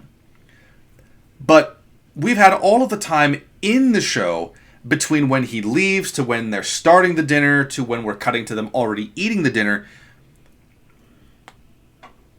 I have no idea exactly how long he has been in this room. I have no idea how long it took for him to get to the room in question. I've got no idea. Now, you can kind of make the argument, I say kinda because, well, it'd be interesting to have a conversation about it. I'd be willing to bet that an argument can be made that it took X amount of time to physically get to the room, and now it is running in parallel to the scene in the actual dining room. I'm willing to hear that particular argument, but my point is that based on the editing, it's very difficult to tell exactly when this is happening in tandem with the dinner scene. And if it really did take X amount of time to get to the room, what he's doing here, honestly, he should be doing with far more haste. Because if it takes, let's say it takes 10 minutes to get from where he was to the room, because it just took that much time for the servant to get the chest into the room, and then he leaves. If it's 10 minutes there... Actually, no. Because I'm thinking about it now. And the dinner scene, the dining scene, should go for longer. In world, it should go for longer than 30 minutes. Because a political gathering like that one... And I know this because I've been security at locations where it's not a political gathering, it's the meeting for a company. Those meetings take a long-ass time. And this is a political gathering to potentially unify various powers and provinces. So this should take a long-ass time. So actually, yeah. He can take as much time as he wants, though he should be hasty about it. Placing foods take 40 minutes alone. Yes, placing foods take 40 minutes alone. The setup. I didn't actually think of the setup. Good job, Beers. The setting up of the dining table had not been done when they started that thing, and we smash cut to them eating it. So the actual setting of the food and making sure everyone's there, and then the announcement of the king, and then this, yeah, it could easily have been 30 to 40 minutes. So he should be much further along in his snooping around and his thieving in this scene. But he's now only at the door. The editing in the scene is not telling us very well how much time has passed between his scene and theirs.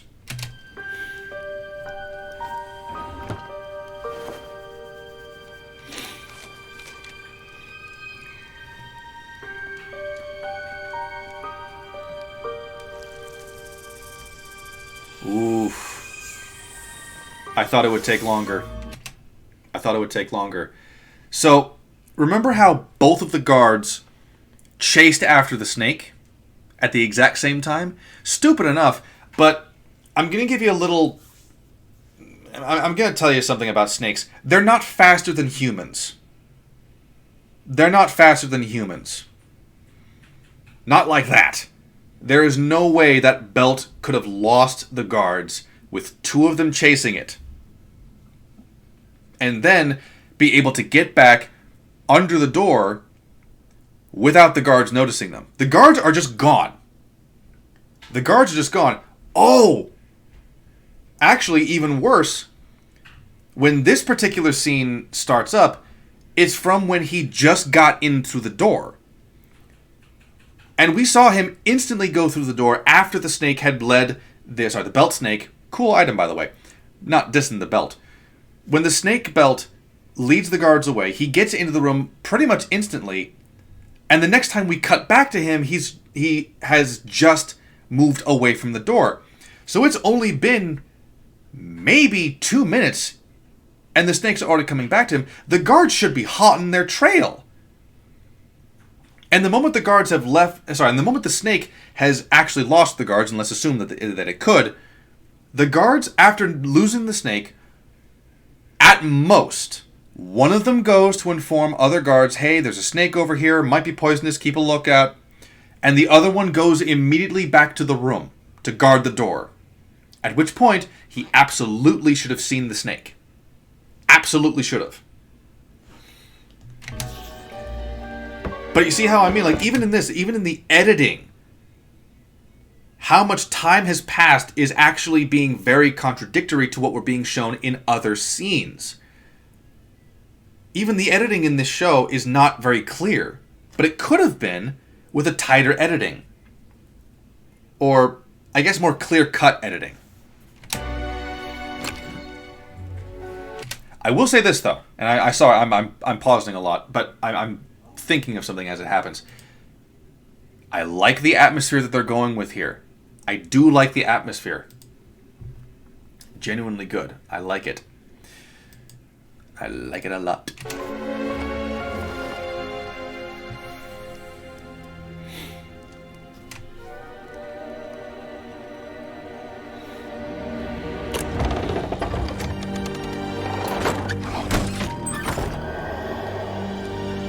A hidden lid. And now we've cut to the part where they're eating dessert. So time is progressing. They are taking the time to eat this meal. Interestingly enough, we're not originally from Whitestone. What'd I tell you? What'd I tell you? And they weren't even probed on it. He just admits it. He just flat out says, we are not from Whitestone. If they are willing to admit that they are not from Whitestone, and they actually want to keep up appearances that they are not suspicious of any kind, and we're talking about before brainwashing the king here, fake king, literally just say, we are not the original rulers of Whitestone, the old ones perished, and the peasants still harbor more favorable thoughts to the old rulers than us. Easy. Easy enough. Rather than, oh, well, if no one left Whitestone, we wouldn't be here, would we? It's not an answer. That is not an answer. And these guys are supposed to be aristocrats. Of course you're not. Tell me, have you heard how we became caretakers of Whitestone? And here is something that I did remember.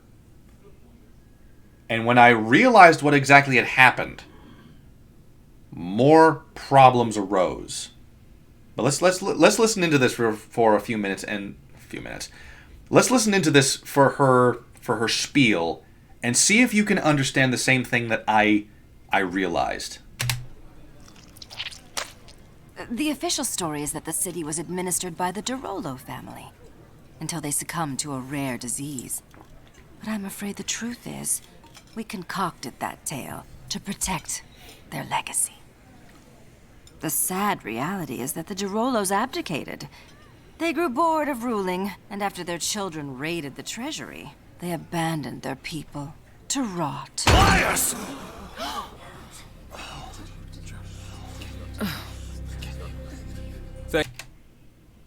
So, in that dialogue, which the dialogue itself is actually fine, because the intent is to get a rise out of Percival. That's totally fine. Provoking the protagonist, that's what a villain should do. And the fact that it would work the way it does, I totally believe that the two of them would know it would. Especially if they suspect something about Percy. Especially if they suspect something. To be honest, their series backstory adds a major plot hole. It does. But I'm curious if it's the same plot hole that I'm thinking of, Beers. I'm curious if it's the same one. Because the plot hole that I noticed is when she mentioned a certain name. Let's go back to it. Let's go back to the name that she mentioned. They abandoned their people. And after their we concoct of Whitestone. The official story is that the city was administered by the Derolo family. The Derolo family? Administered by the Derolo family. Administered by the Derolo family. Administered by the Derolo family. The Derolo family. Tell me, what's Percy's name? Derolo. And in the opening of episode 3, Scanlan calls him Derolo. He calls him Derolo from the beginning.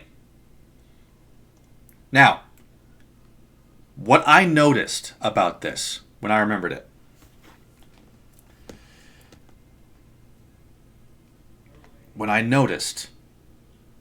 was that if you are being put into members of the council, what is the first thing that you absolutely have in record? What's the very first thing that you have with a record when you're put onto the council? Your name. If Vox Machina has been added as honorary members of the council, the very first thing that they would have to do is provide their name. The council should know about their name.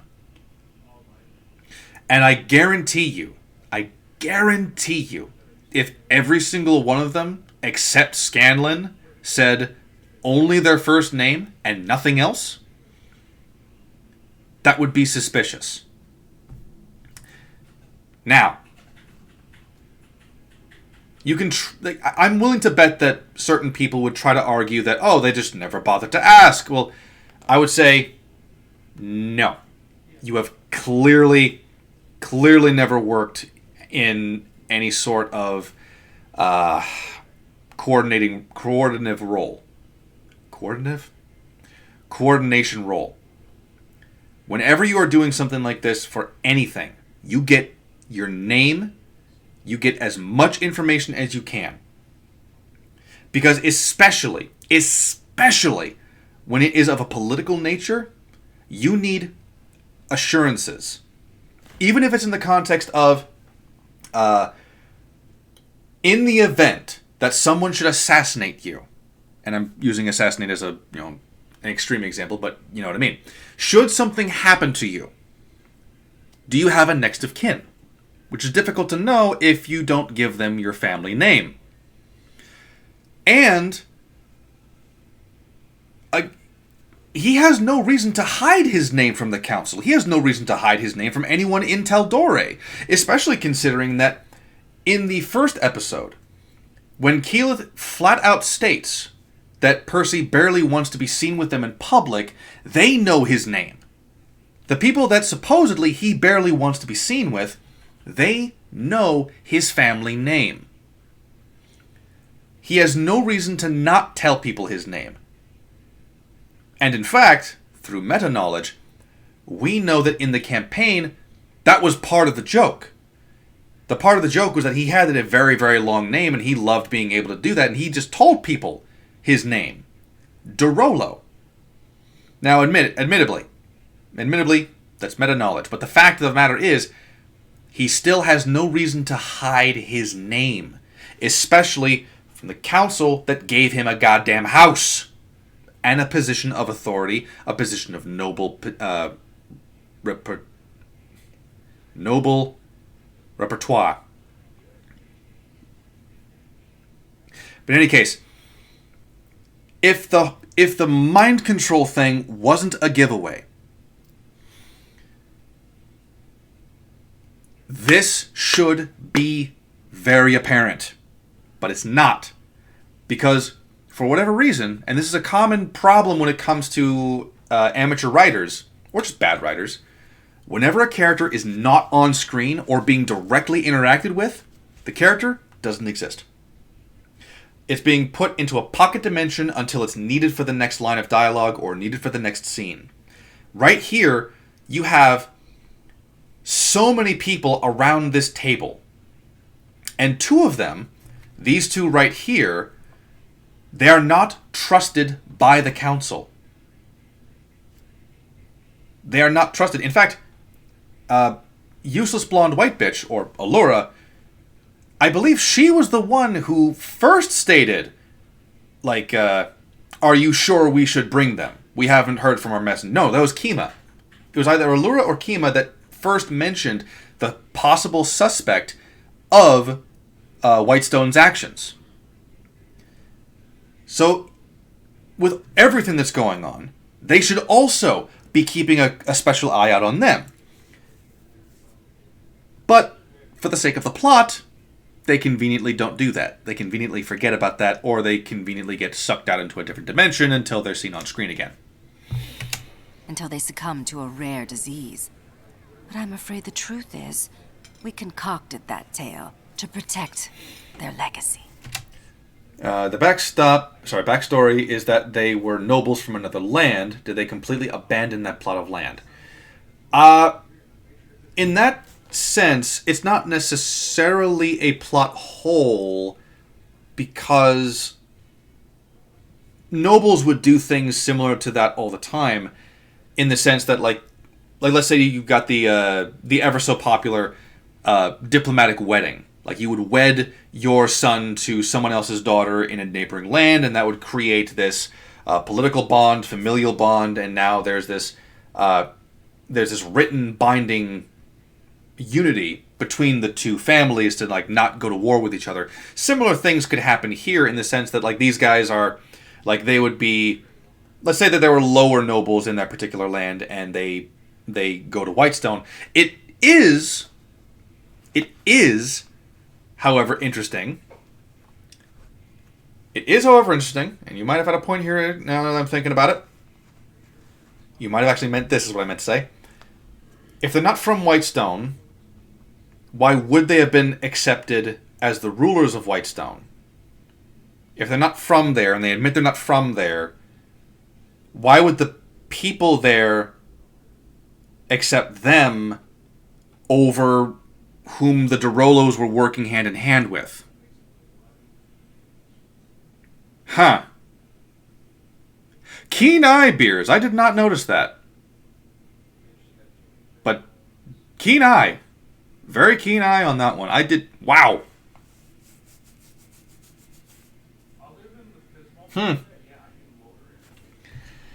Fucking hell, man. It's The even worse than I thought. is that the Derolos abdicated.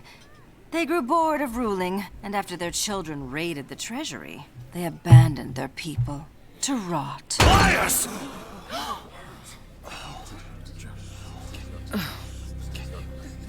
Thank you, Sovereign Uriel, but I think we will retire for the night. It was a lovely dinner. We especially enjoyed the company. There was no political justification to go to Whitestone. Yeah. You're right. You're right. And once I thought through it a little bit, it's like, whoa! Hold on. Why the fuck are they over here? Hold up.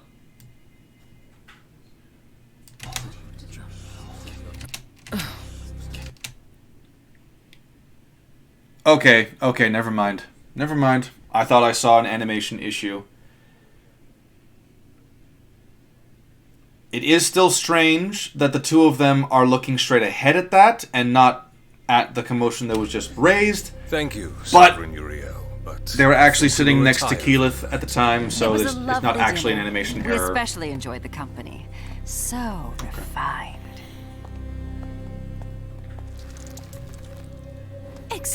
Also, that's not how gloves work. He should not be bleeding. And yes, there was no political justification to go to Whitestone. There absolutely wasn't, and you are right. And the people there should have picked up on that, especially the people who don't trust them already. Just for a moment.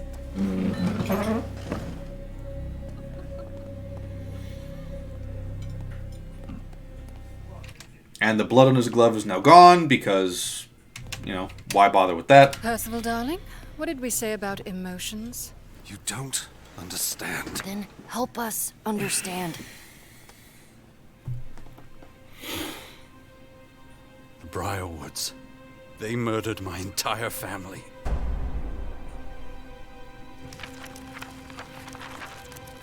And so now we're back into this room, and this is happening after.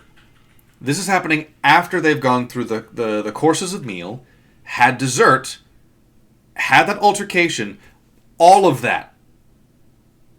Plus the setting up of the table, plus the mind control scene. All of it. Why is it taking him so long to do this? I'll tell you why. It's so that they can have a specific scene later. It's so that he can get caught. That's the only reason they're doing it. That's the only reason that they are doing it this way. We got what we came for. Especially since... Remember when we said that, let's say it takes 10 minutes to get from where Vax was to get to the room? It would theoretically take the exact same amount of time for them to get from the dining room to their room. So however much time it took for him to get to the room, he has that much more time to get all this stuff done. Rio was more pliant than even I anticipated.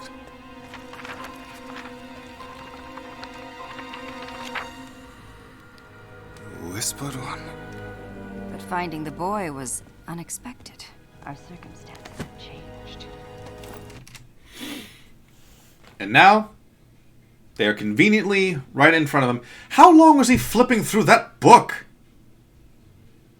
How long was he flipping through that goddamn book? That does not... Okay. I admit. I don't normally flip through books like that. But when I do, it doesn't take 10 minutes to do so. Especially if he's not necessarily looking for any particular phrase or word. He stops when it comes to a particular image. And the word next to that one says the whispered one. It shouldn't have taken him this long to do the stuff that was done in this room. It just shouldn't. But they need to have a conflict. They need to have a fight. Also, where are the guards? Where are the guards?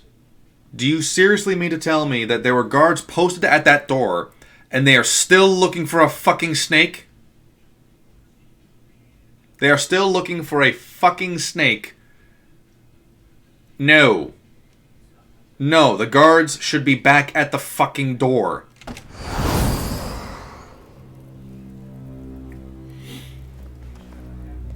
Very ominous as the fire gets put out. And then... they're both right there! They're very fast, aren't they? Very fast. I wonder if I'm setting something up. Beg your pardon. Just turning down your bed. Forgot those little pillow mints. Oh, gosh, you're a handsome couple. Lost my train of thought. Be right back. Why the fuck did he run straight at them? Now, I get it. There are several instances in various movies and TV shows where one of the better ways of getting out is to go between them. But he has options. Now, we later see that he will go through the window to his left. So, if he was aiming for the door, which is to his right, he would have gone to the right. Also, what the fuck? When did the fire come back on? When did the fire come back on? Hold on, did they establish that? Forgot those little pillow. Hold on. Hold on. Hold on. Oh, that's right. It burst back into flame. My bad. I'm good. Wait, Vax, buddy, don't you get it? He's grabbing you by the shirt. You can chop his hand off now. That's what you like doing, isn't it?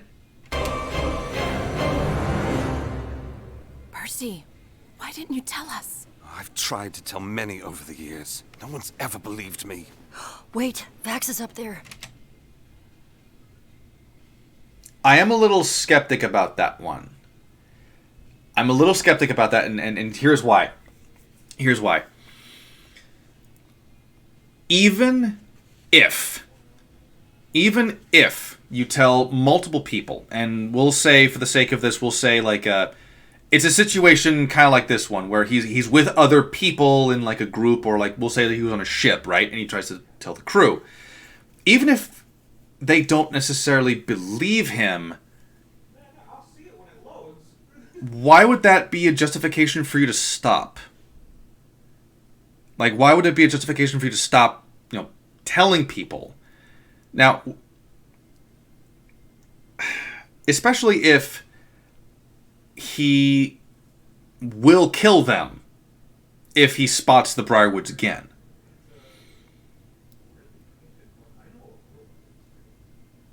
I don't know. I don't buy that reason for a... I don't buy that reason. I do not buy the, I've tried to tell many people over the years. Not you. The people that I killed a dragon with, and you know my last name.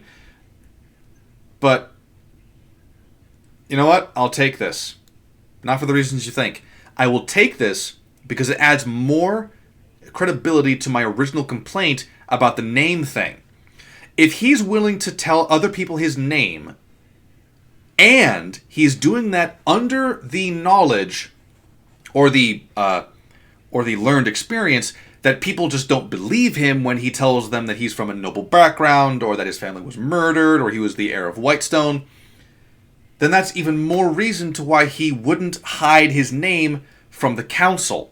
Especially when they kind of need a name for record purposes. Like, these are Vox Machina, they are honorary members of the council. They here are, list all the names, and this is Durolo. And then when the Briarwoods name drop Durolo without being called out at all, that leads a bit of a problem, because he absolutely should and would have given them his name, especially because he is all about formality. He is all about decorum. He is all about doing things by a certain, not code, expectation. And if he's going to be part of this expectation with a political council, he absolutely would have given them his name. He absolutely would. Especially if he has learned through over the years that they do not associate Durolo with what happened in Whitestone. What if he needs help? Plus he's got the squirts. Okay, I'll distract. You go. Quietly. Now, here's the thing. What's about to happen is absolute pain for me. But the problem is that I don't actually remember how long this pain lasts. So,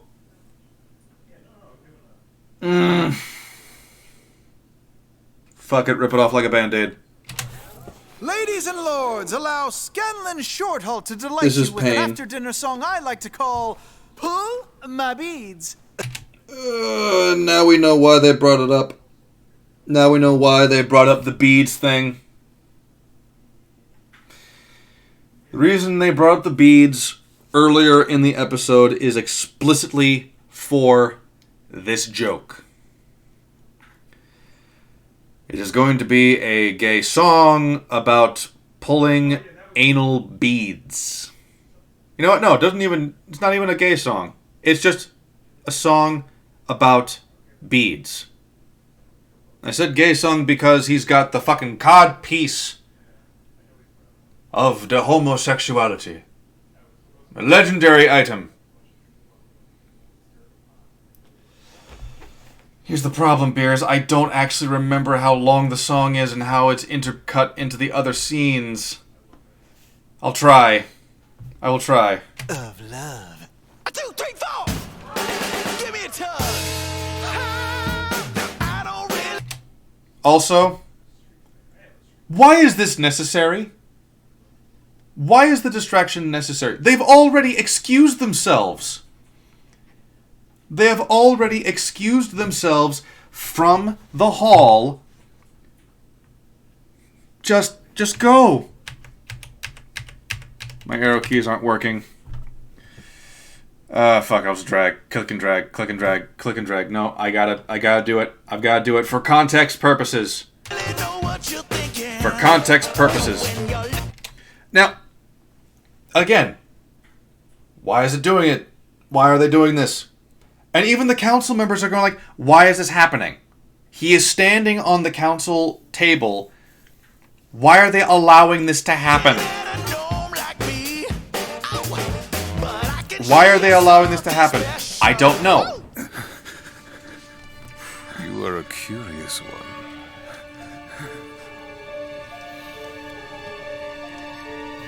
And you look delicious.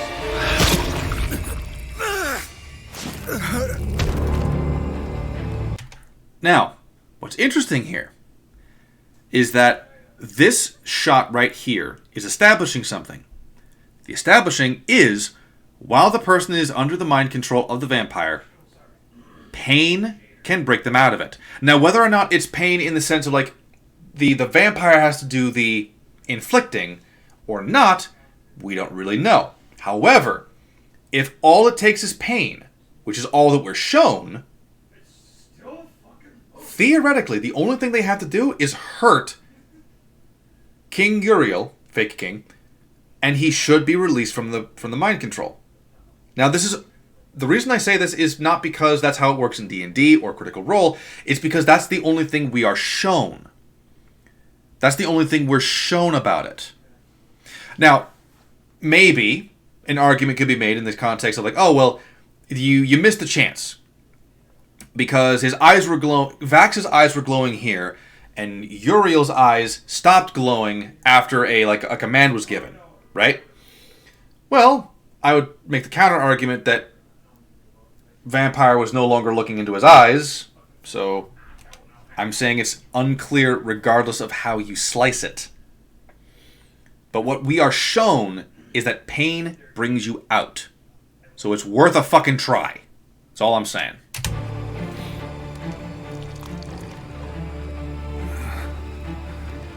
On your seat, it's a lot of blood. Let's get this over with. It's a lot of blood. It's villainous. It's lots of blood.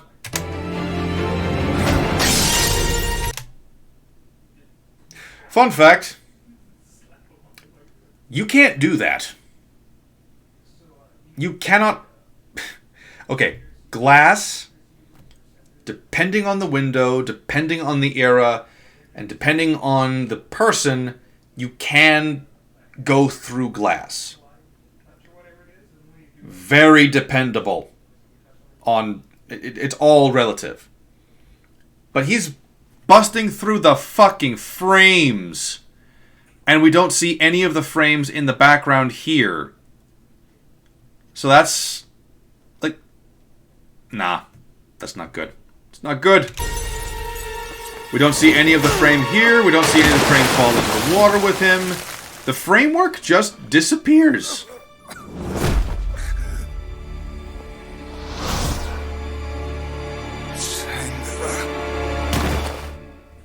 Vax, we have to move. We lost the ticket? Screw it! Grog! Come here, Foxdick!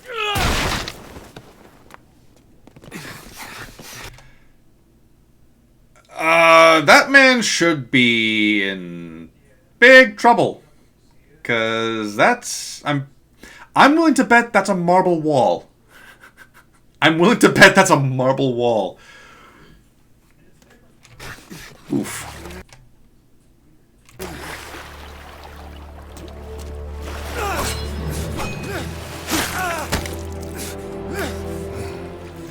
There's no way out tonight, my friend.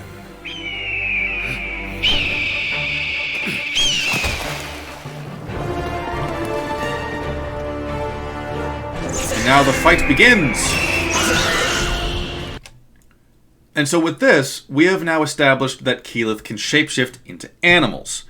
Now, she did not do any of this in episodes 1 and 2, but you'd think it would be a very, very useful tool to have, and it brings credibility to a complaint I had in episode 1, where the bear had to be let outside, but everyone else could just walk on in heavily armed, and one of them is a druid who can turn into a bear. You see what I mean when I'm saying that the rules of this world are very inconsistent?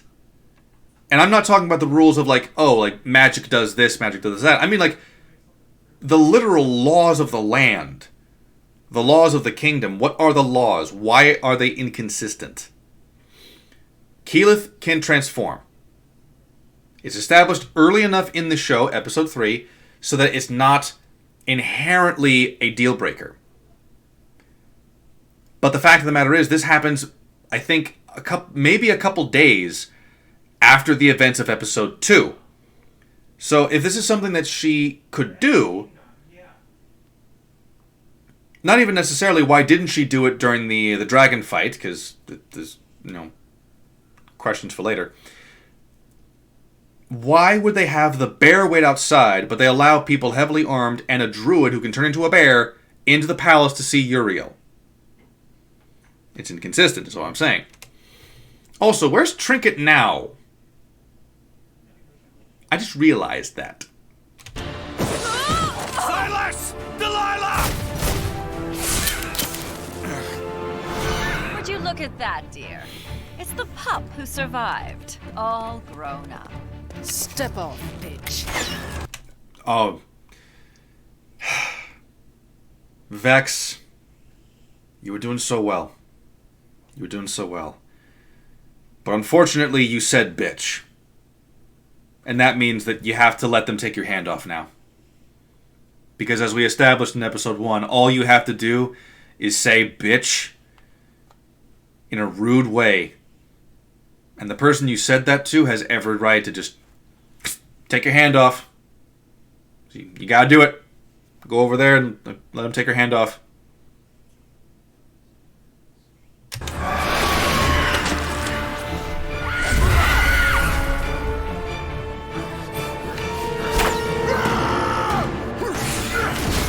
So, something that you should keep in mind when it comes to fight scenes. Not just in this show, but in stories in general. When it comes to a fight scene, especially a fight scene that has magic and non-magic combatants, pay close attention to how magic is integrated into the fighting mechanics itself. Every single time one of them launches a projectile at Delilah, her magic is able to overpower all of it. She's able to essentially Misty Step her way from the Percy's bullets. She's able to catch and break Vex's arrows, and she is able to effectively dodge and repel Falcon Keyleth. Well, Bird Keyleth. I don't actually know if it was a falcon. So, when you have someone like that, one must now beg the question. What are the weaknesses of magic users? And in a show like this, why wouldn't you take magic? Why wouldn't you take magic if that's something that you can do? These are things that need to be explained, either in dialogue from the characters, through the world exploration, or from an opening narration, perhaps? Because rules are very, very important to understand, to make a story feel alive. No one kills back but me! I've got you, Vex. Come on, please. Thanks, Pickle. Had him right where I wanted him. And so, see, she is having no issue whatsoever casting a healing spell here. In episode 2, she wasn't able to heal the dying child because she was, quote, too weak from before. That implies that magic is connected to your physical condition. But Keyleth was so drunk that she was vomiting, slurring, and barely able to stand, yet she was able to use magic with pinpoint precision. So that can't be it. Like, if your physical condition is a requirement to being able to cast spells effectively, then Keyleth shouldn't have been able to do that either. Unless you're telling me that there's a difference between druidic magic and clerical magic. But we have no reason to really suspect that.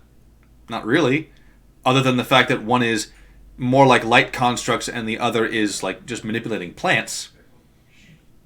But Scanlan also uses light constructs. Just purple instead of yellow. Interesting to consider is what I'm saying. I think not.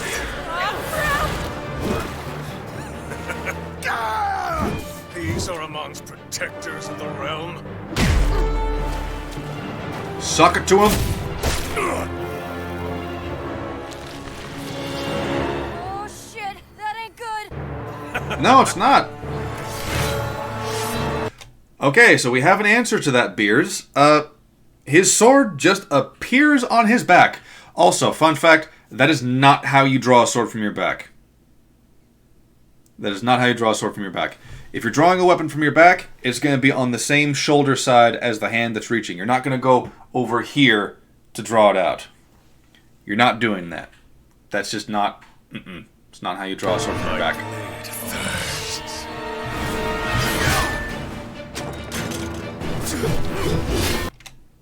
You got a sword. Well, that's cute. So, right there, Grog should have, taken his head off, or at least tried to. Because when someone's back is turned to you, you aim for his fucking back. Because I don't know if you are aware of this, chat, but if you kill someone while they're in the middle of attacking someone else, they suddenly stop attacking that other person. But no, they had to have the one-liners in here, and that's something that you'll notice a lot about the Vox Machina fights, is that they just front-load it with one-liners and quips and stuff like that. It gets annoying.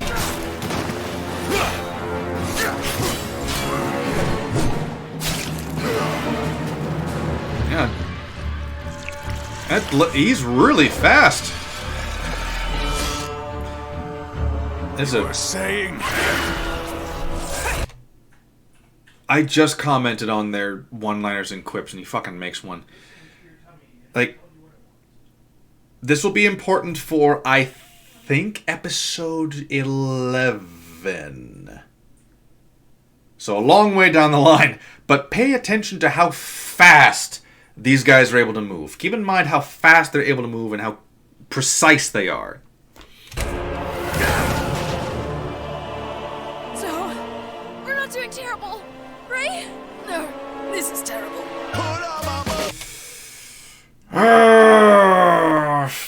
We don't need to see this.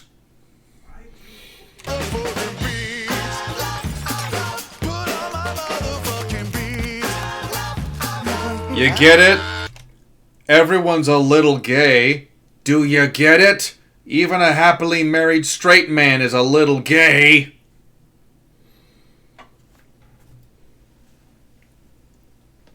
Honestly, it's just because of the fact that this is a completely unnecessary scene. It is horrible singing.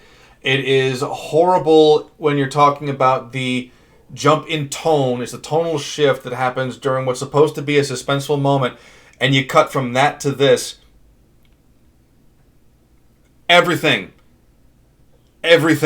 about this is so bad. The only thing I can actually get out of my fucking head is the fucking joke. That's the only thing that is able to get out. Because everything about this fucking thing, everything about the cutaways to this fucking thing is so goddamn bad. So terrible.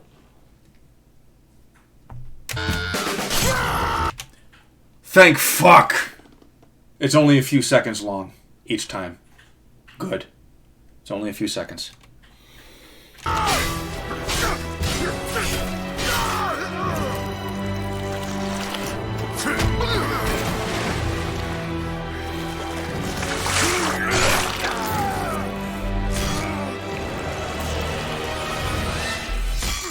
So the blade gets longer and longer. We established that.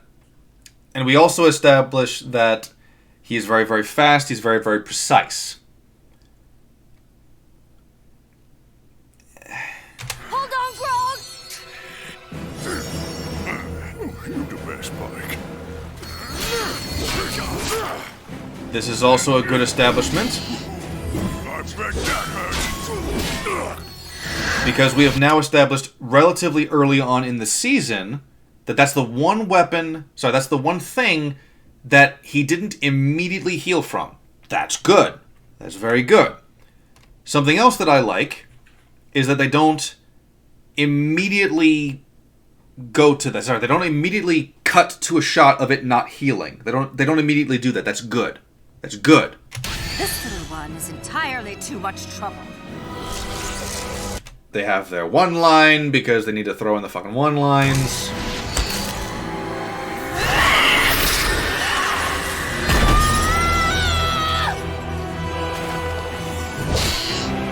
No blood on that one.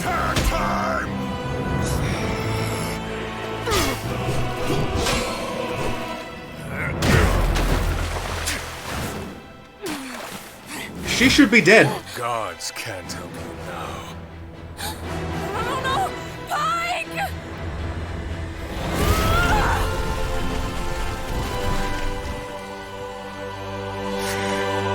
I'm sorry, why didn't you do that before? Desmond!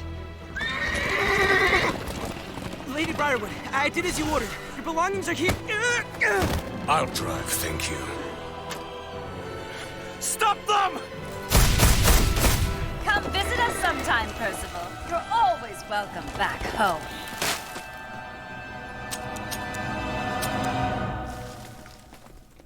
Okay. So, a couple of things. One, Keyleth being able to summon all those vines right there and then. We've established now that that is something she can do. If that is something she can do, and especially if it's something that she can do from the beginning, why didn't she?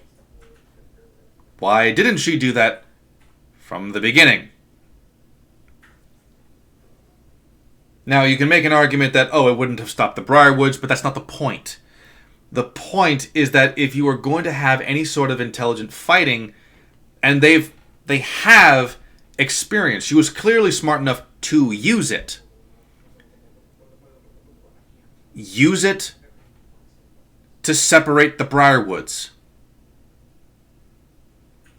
There's also a question of what exactly is the limit to this? Because we don't actually get a good sense of exactly where they are. Now, when I say that, I mean we don't know exactly where they are in the palace, on the palace grounds. A palace or a castle, they're not built on just like 6 inches of stone. They're built on very, very thick foundation.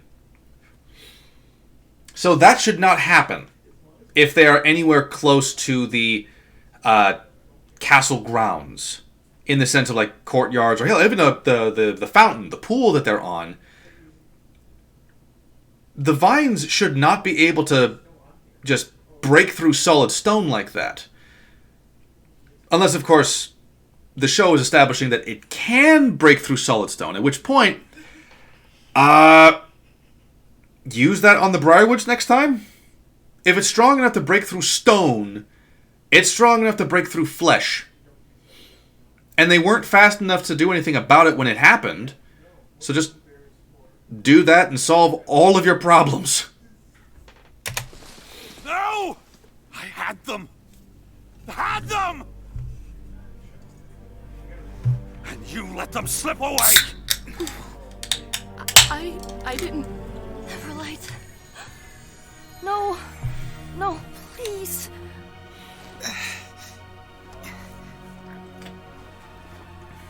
You.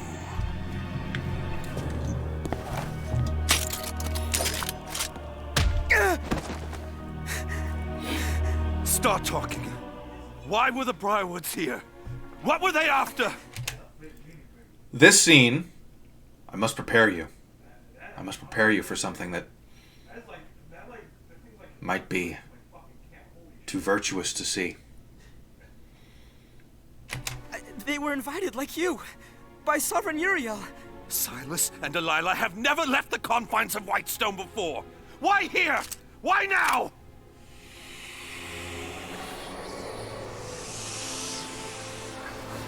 Answer me. Now. What the actual fuck? Holy shit, Percy, what are you doing? Please. I'm only a servant. They don't tell me anything. I mean, just... It's so fantastic. It's so fantastic what's about to happen. Percy, stop! I mean, I don't know about you, but this is a... I think this is perfectly justified behavior.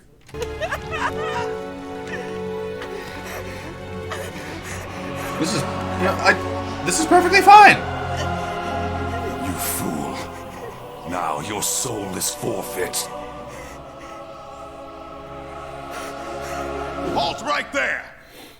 What is the meaning of this? Dude, what are you talking about? Didn't you see episode 1? Dude, no, okay. Sovereign Uriel, I get it. I get it. It looks totally bad. It looks totally bad. But we established this in episode 1.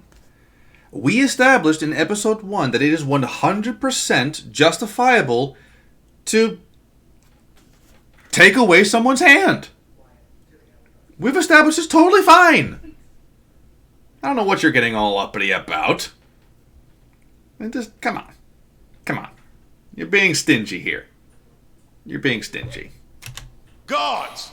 Arrest Vox Machina! Quickly! Go, go! Nobody move! Hands where we can see them! Woo! They loved me in there! Oh, I was on fire!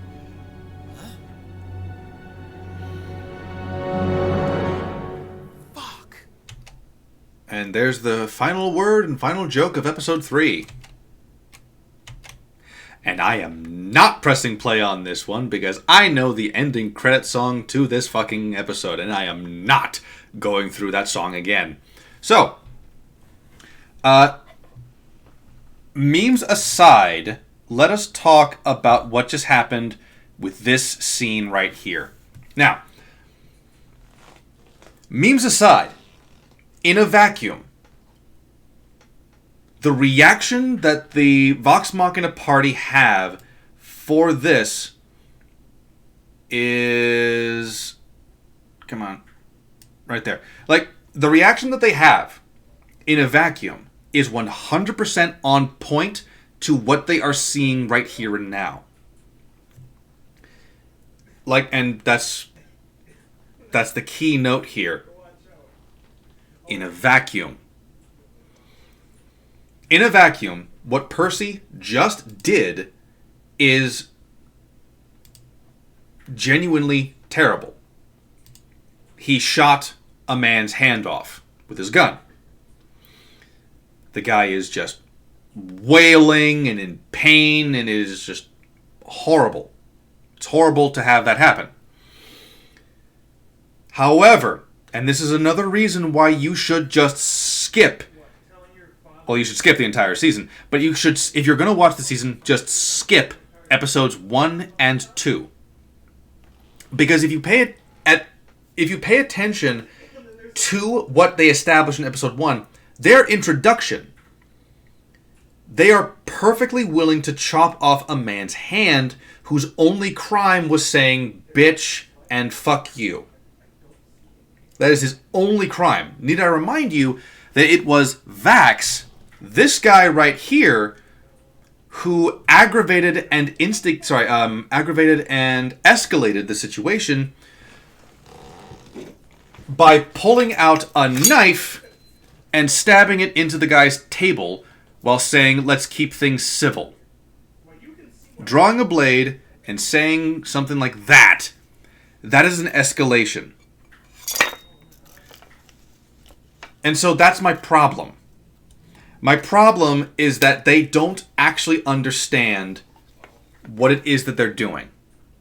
And what I mean by that is that they want to have the bar fight,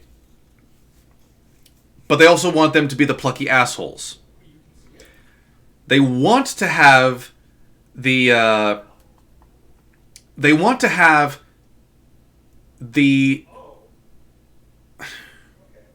I had something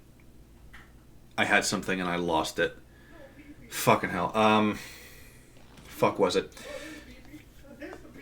They want the characters to be edgy,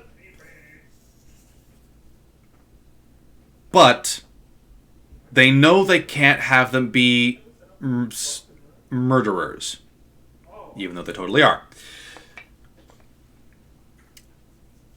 The problem here, there's a lot of it, but there's a problem. A problem here is the fact that every single thing that they have been told and shown from the Briarwoods suggests that they should be 100% okay with what has transpired. The reason for that is because they have no reason to doubt what Percy has told them, especially with what they have just been shown with the Briarwoods. The brother especially should also know about what they are, just on a good versus evil notion. And they know that this guy is working for the Briarwoods. They did not see the Briarwoods throw him from the wagon. They didn't see that. They were on the other side of the vine wall at that time. The only person who could have seen that was Percy. But he doesn't care. And if he says, which he doesn't say it in this episode, but he does say it in the next one, I believe he says something to this effect, that he works for the Briarwoods, and even in episode 3, he said the Briarwoods killed my entire family. These guys have no reason to think that the guy who just had his hand shot off didn't deserve it. They have no reason to think that he didn't deserve it. Because everything that they have been told, everything that they have seen, and everything that they have done in episode 1 indicates that this is exactly something that they would be okay with. Now, in the next episode, they will try to make an argument that, you shot off the hand of some kid, right? You shot off a kid's hand. But the thing is, and maybe this is a problem with the animation, I'm sorry, I don't see kid when I look at this guy. I really fucking don't. Maybe that's an animation thing. Maybe...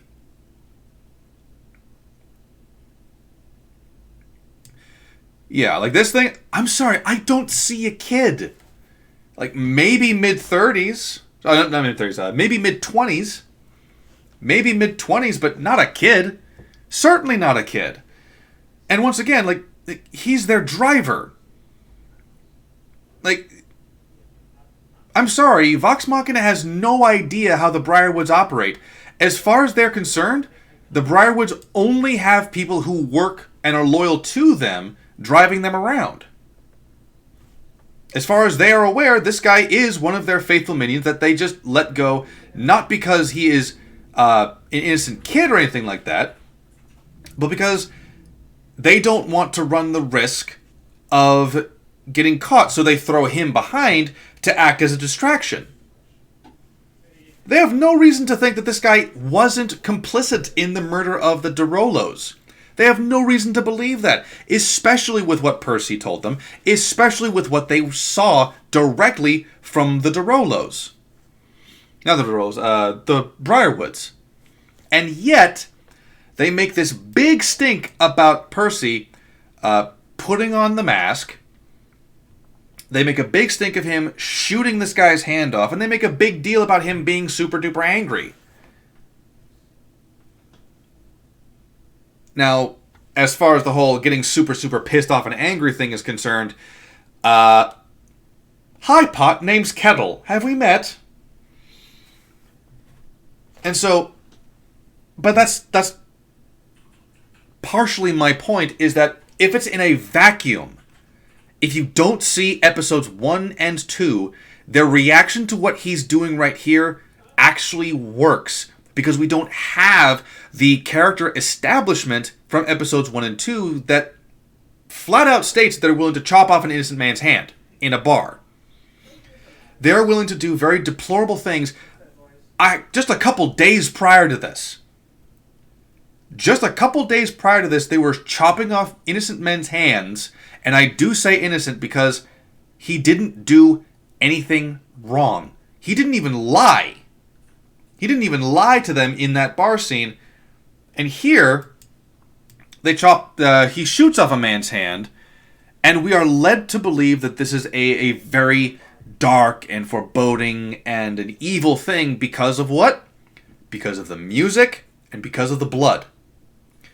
If you go back and check out the tavern fight scene, even though they chop off a man's hand right at the spot where you would just be gushing blood, there's no blood in that scene. Not really. But because he's got the mask and the spooky dooky, the black mist and all that stuff, he shoots off his hand and there's this trail of blood. Percy, stop! Yeah, so because he's got all the blood and because he's wailing... Now, the wailing thing, that would actually make sense. I'm not dissing that per se. But you can hear the music, you can see the blood. It's focused on the blood and the music. But again, watch what they do and how they look when they chop off the man's hand in episode 1 and then smash cut to this one. Only a handful of, maybe 3 days at most. Maybe 3 days at most, because it's night when they are at the tavern, it's day when they accept the quest, it's night... No. Yeah, it's night when the dragon attacks the the army the following time, and then it's day when Vox Machina arrives. So maybe 2 days, and then this, minimum of 3 days, maybe 5. Maybe 5 days have passed since then. That's not enough time for them to completely 180 on their rule about fucking maiming and dismemberment.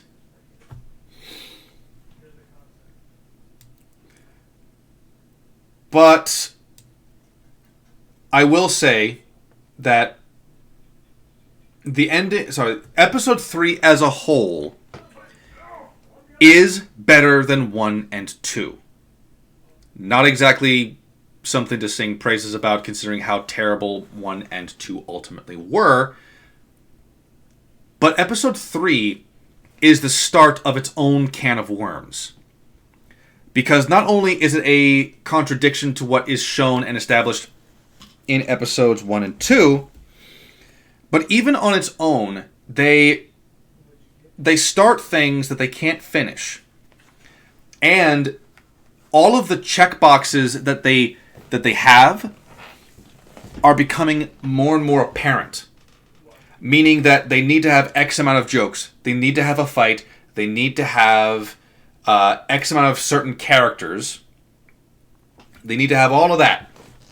They have requirements per episode. When you have that type of restriction, especially on a 20-minute episode, there's not a lot else you can do. There really isn't. And that's why I am, passionately against having such requirements or checklists in shows or just stories in general. You don't need a joke every 5 seconds. You do not need somber moments to be interrupted or cut away to a more humorous moment. You don't need that. You can allow the tone to remain consistent for what we are being shown. Especially with what we are being shown is stuff like this.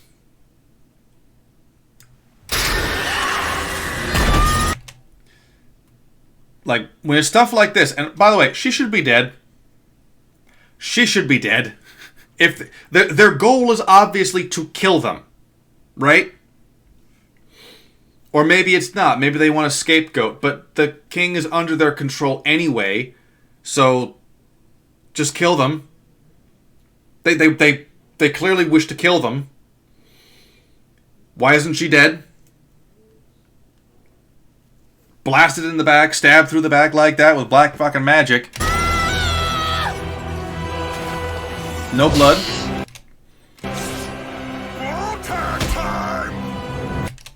You know, like we're talking about this fucking guy.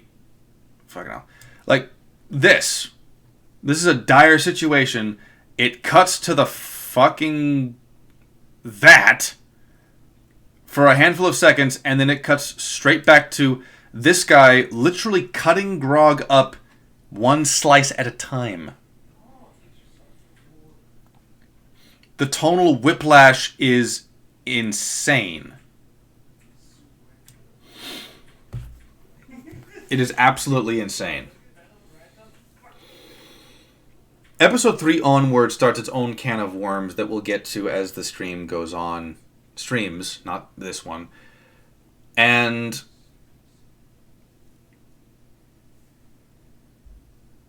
from this point onward, my memory gets less and less detailed. I remember a little bit less and less from the episodes as it goes on from here. Partially because they kind of blend together. Partially because it's only been watched once by myself. From 6 onward.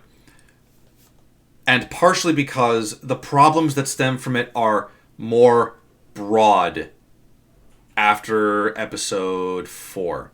Once episode 4 is done, a lot of the problems that stem from this show become more broad scoped as opposed to like individual scenes only existing to service the plot and not actually the characters or the world. And even in episode 3, it's largely more so like individual scenes or individual exchanges or lines of dialogue or the guards just fucking leaving, and or hell, like the space-time because of the space-time dilation between the banquet scene and the Vax scene, right? When he's snooping through all that stuff and they're having the dinner scene, what exactly is the time frame here? Because if it goes on for as long as they claim it does in the dining room scene, Vax should have had more than enough time to get in, steal the stuff, and get out. But yeah, it is like it's we're slowly moving from a lot of really bad things every scene to broad scenes and broad problems that'll kind of like seep into the other episodes and simultaneously already being tampered by episodes 1 and 2. I'm going to forget Thrilline telepathy because Kung Fu Panda scene. Thrilline telepathy because Kung Fu Panda scene. Oh, forgo Thrilline telepathy? Are you saying forget, or forgo?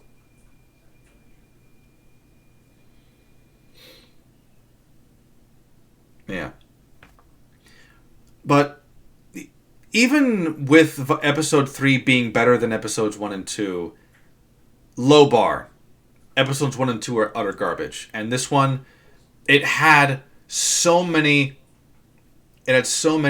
good moments at the beginning, but it wasn't able to actually capitalize on them because of their check marks, because of their mandates. They forgo. Gotcha. They needed to have the jokes. They needed to have the fight. They needed to have just the conflict as is. And they needed the Derolos to be an unknown name.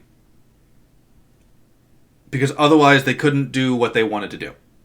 Even though it is antithetical to what Percy as a character would have done, and we know this based on what was established in episodes 1 and 2 and 3. So, yeah, episode 3 has its own problems, and even though you should absolutely skip 1 and 2, if you were going to watch Vox Machina, it's still not good. It's still not a good show. Now, maybe episodes 4 and onward have better moments. Maybe they're better written. Spoiler alert, it's not. But maybe I've missed some stuff. And that's one of the benefits, and that's partially the reason why I'm going through it live and why I'm watching it at the same time.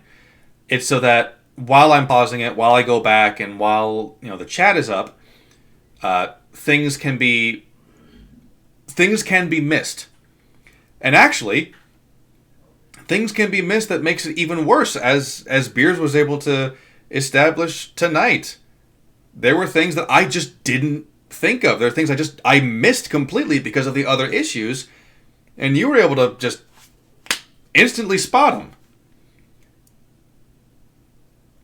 Actually, pretty impressive.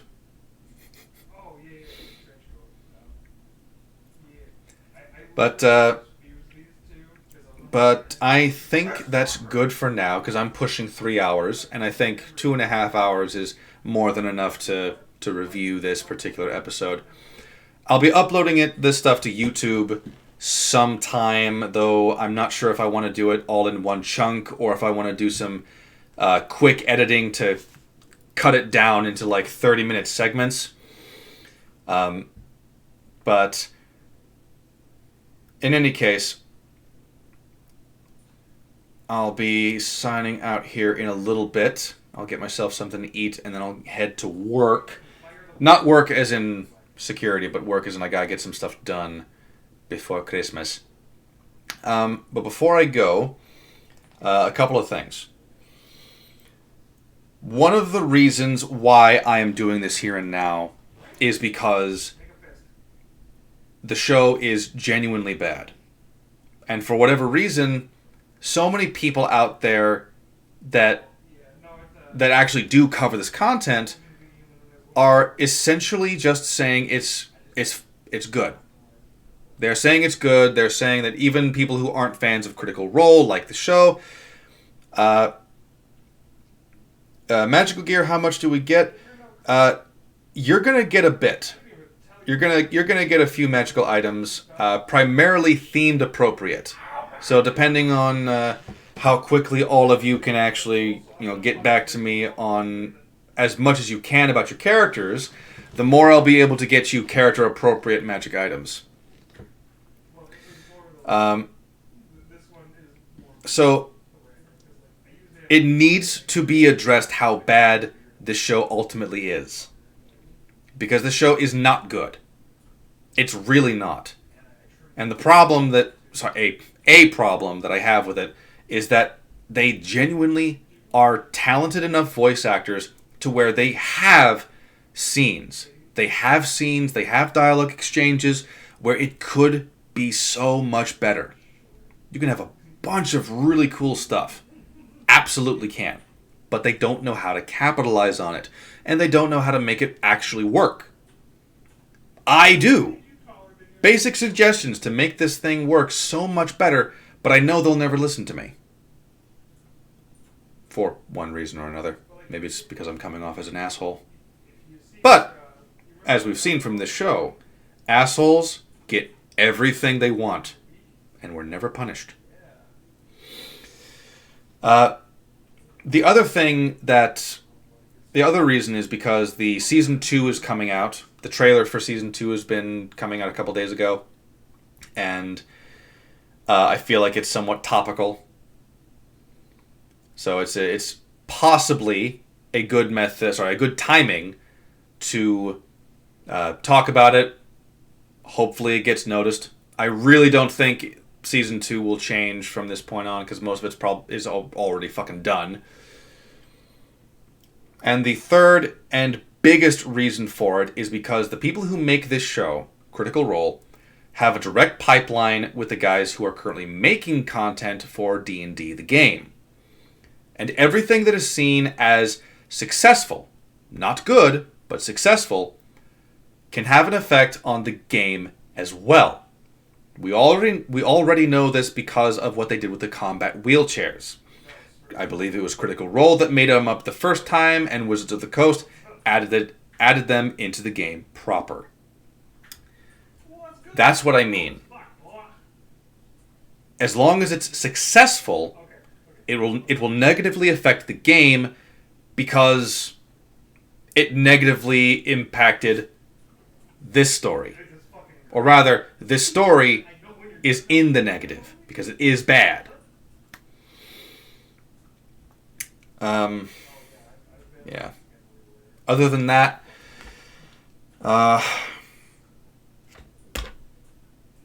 hopefully it also gets this out of my system.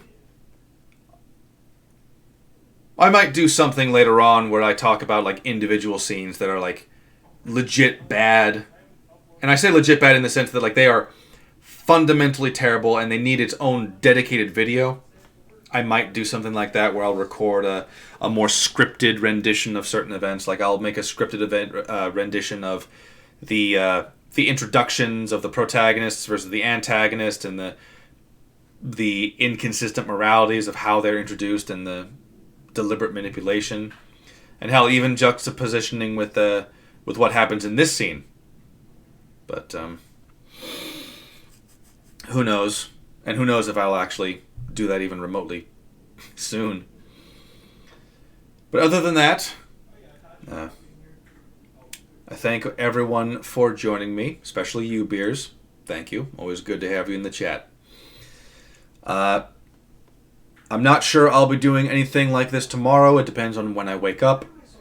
But other than that, this has been the review/critique commentary for episode 3 of The Legend of Vox Machina Season 1. And, well, I will have to say good night. And just in case I don't see you on Tuesday, which is tomorrow, I will see you on Wednesday for the beginning of our Christmas 2-shot, Kung Fu Panda themed. Everybody was Kenku fighting. I am waiting. Gear. Like I said, the gear will be provided either tomorrow or most certainly Wednesday, because I've got a list of gear to work with, and I want to make sure that it's appropriately appropriately distributed amongst you guys depending on the characters you've selected.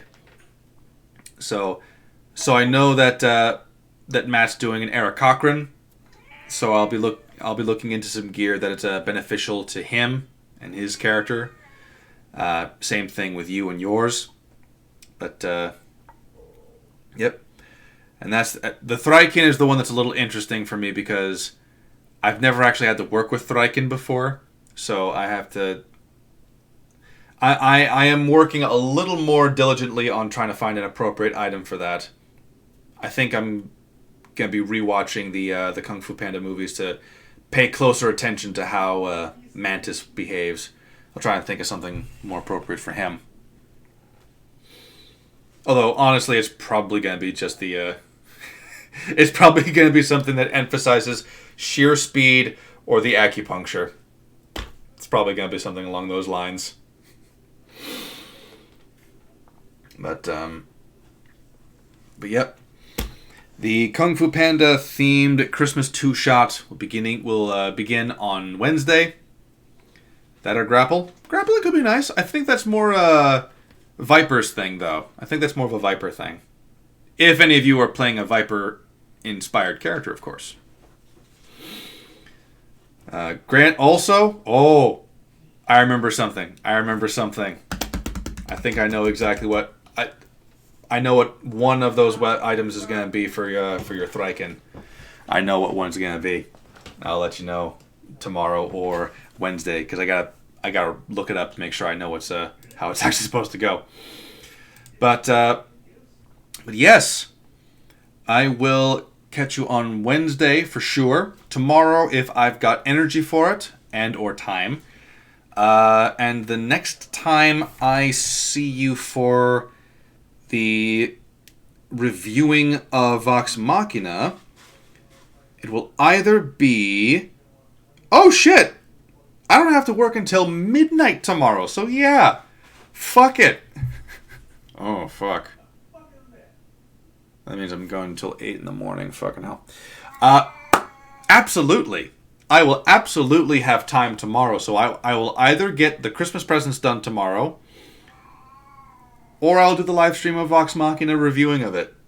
Because Episode 4, Episode 4 starts with a pretty big, major fucking issue. It's a big, big problem. Episode 4 is where I distinctly remember plenty of very, very bad things, narrative-wise. I can't wait.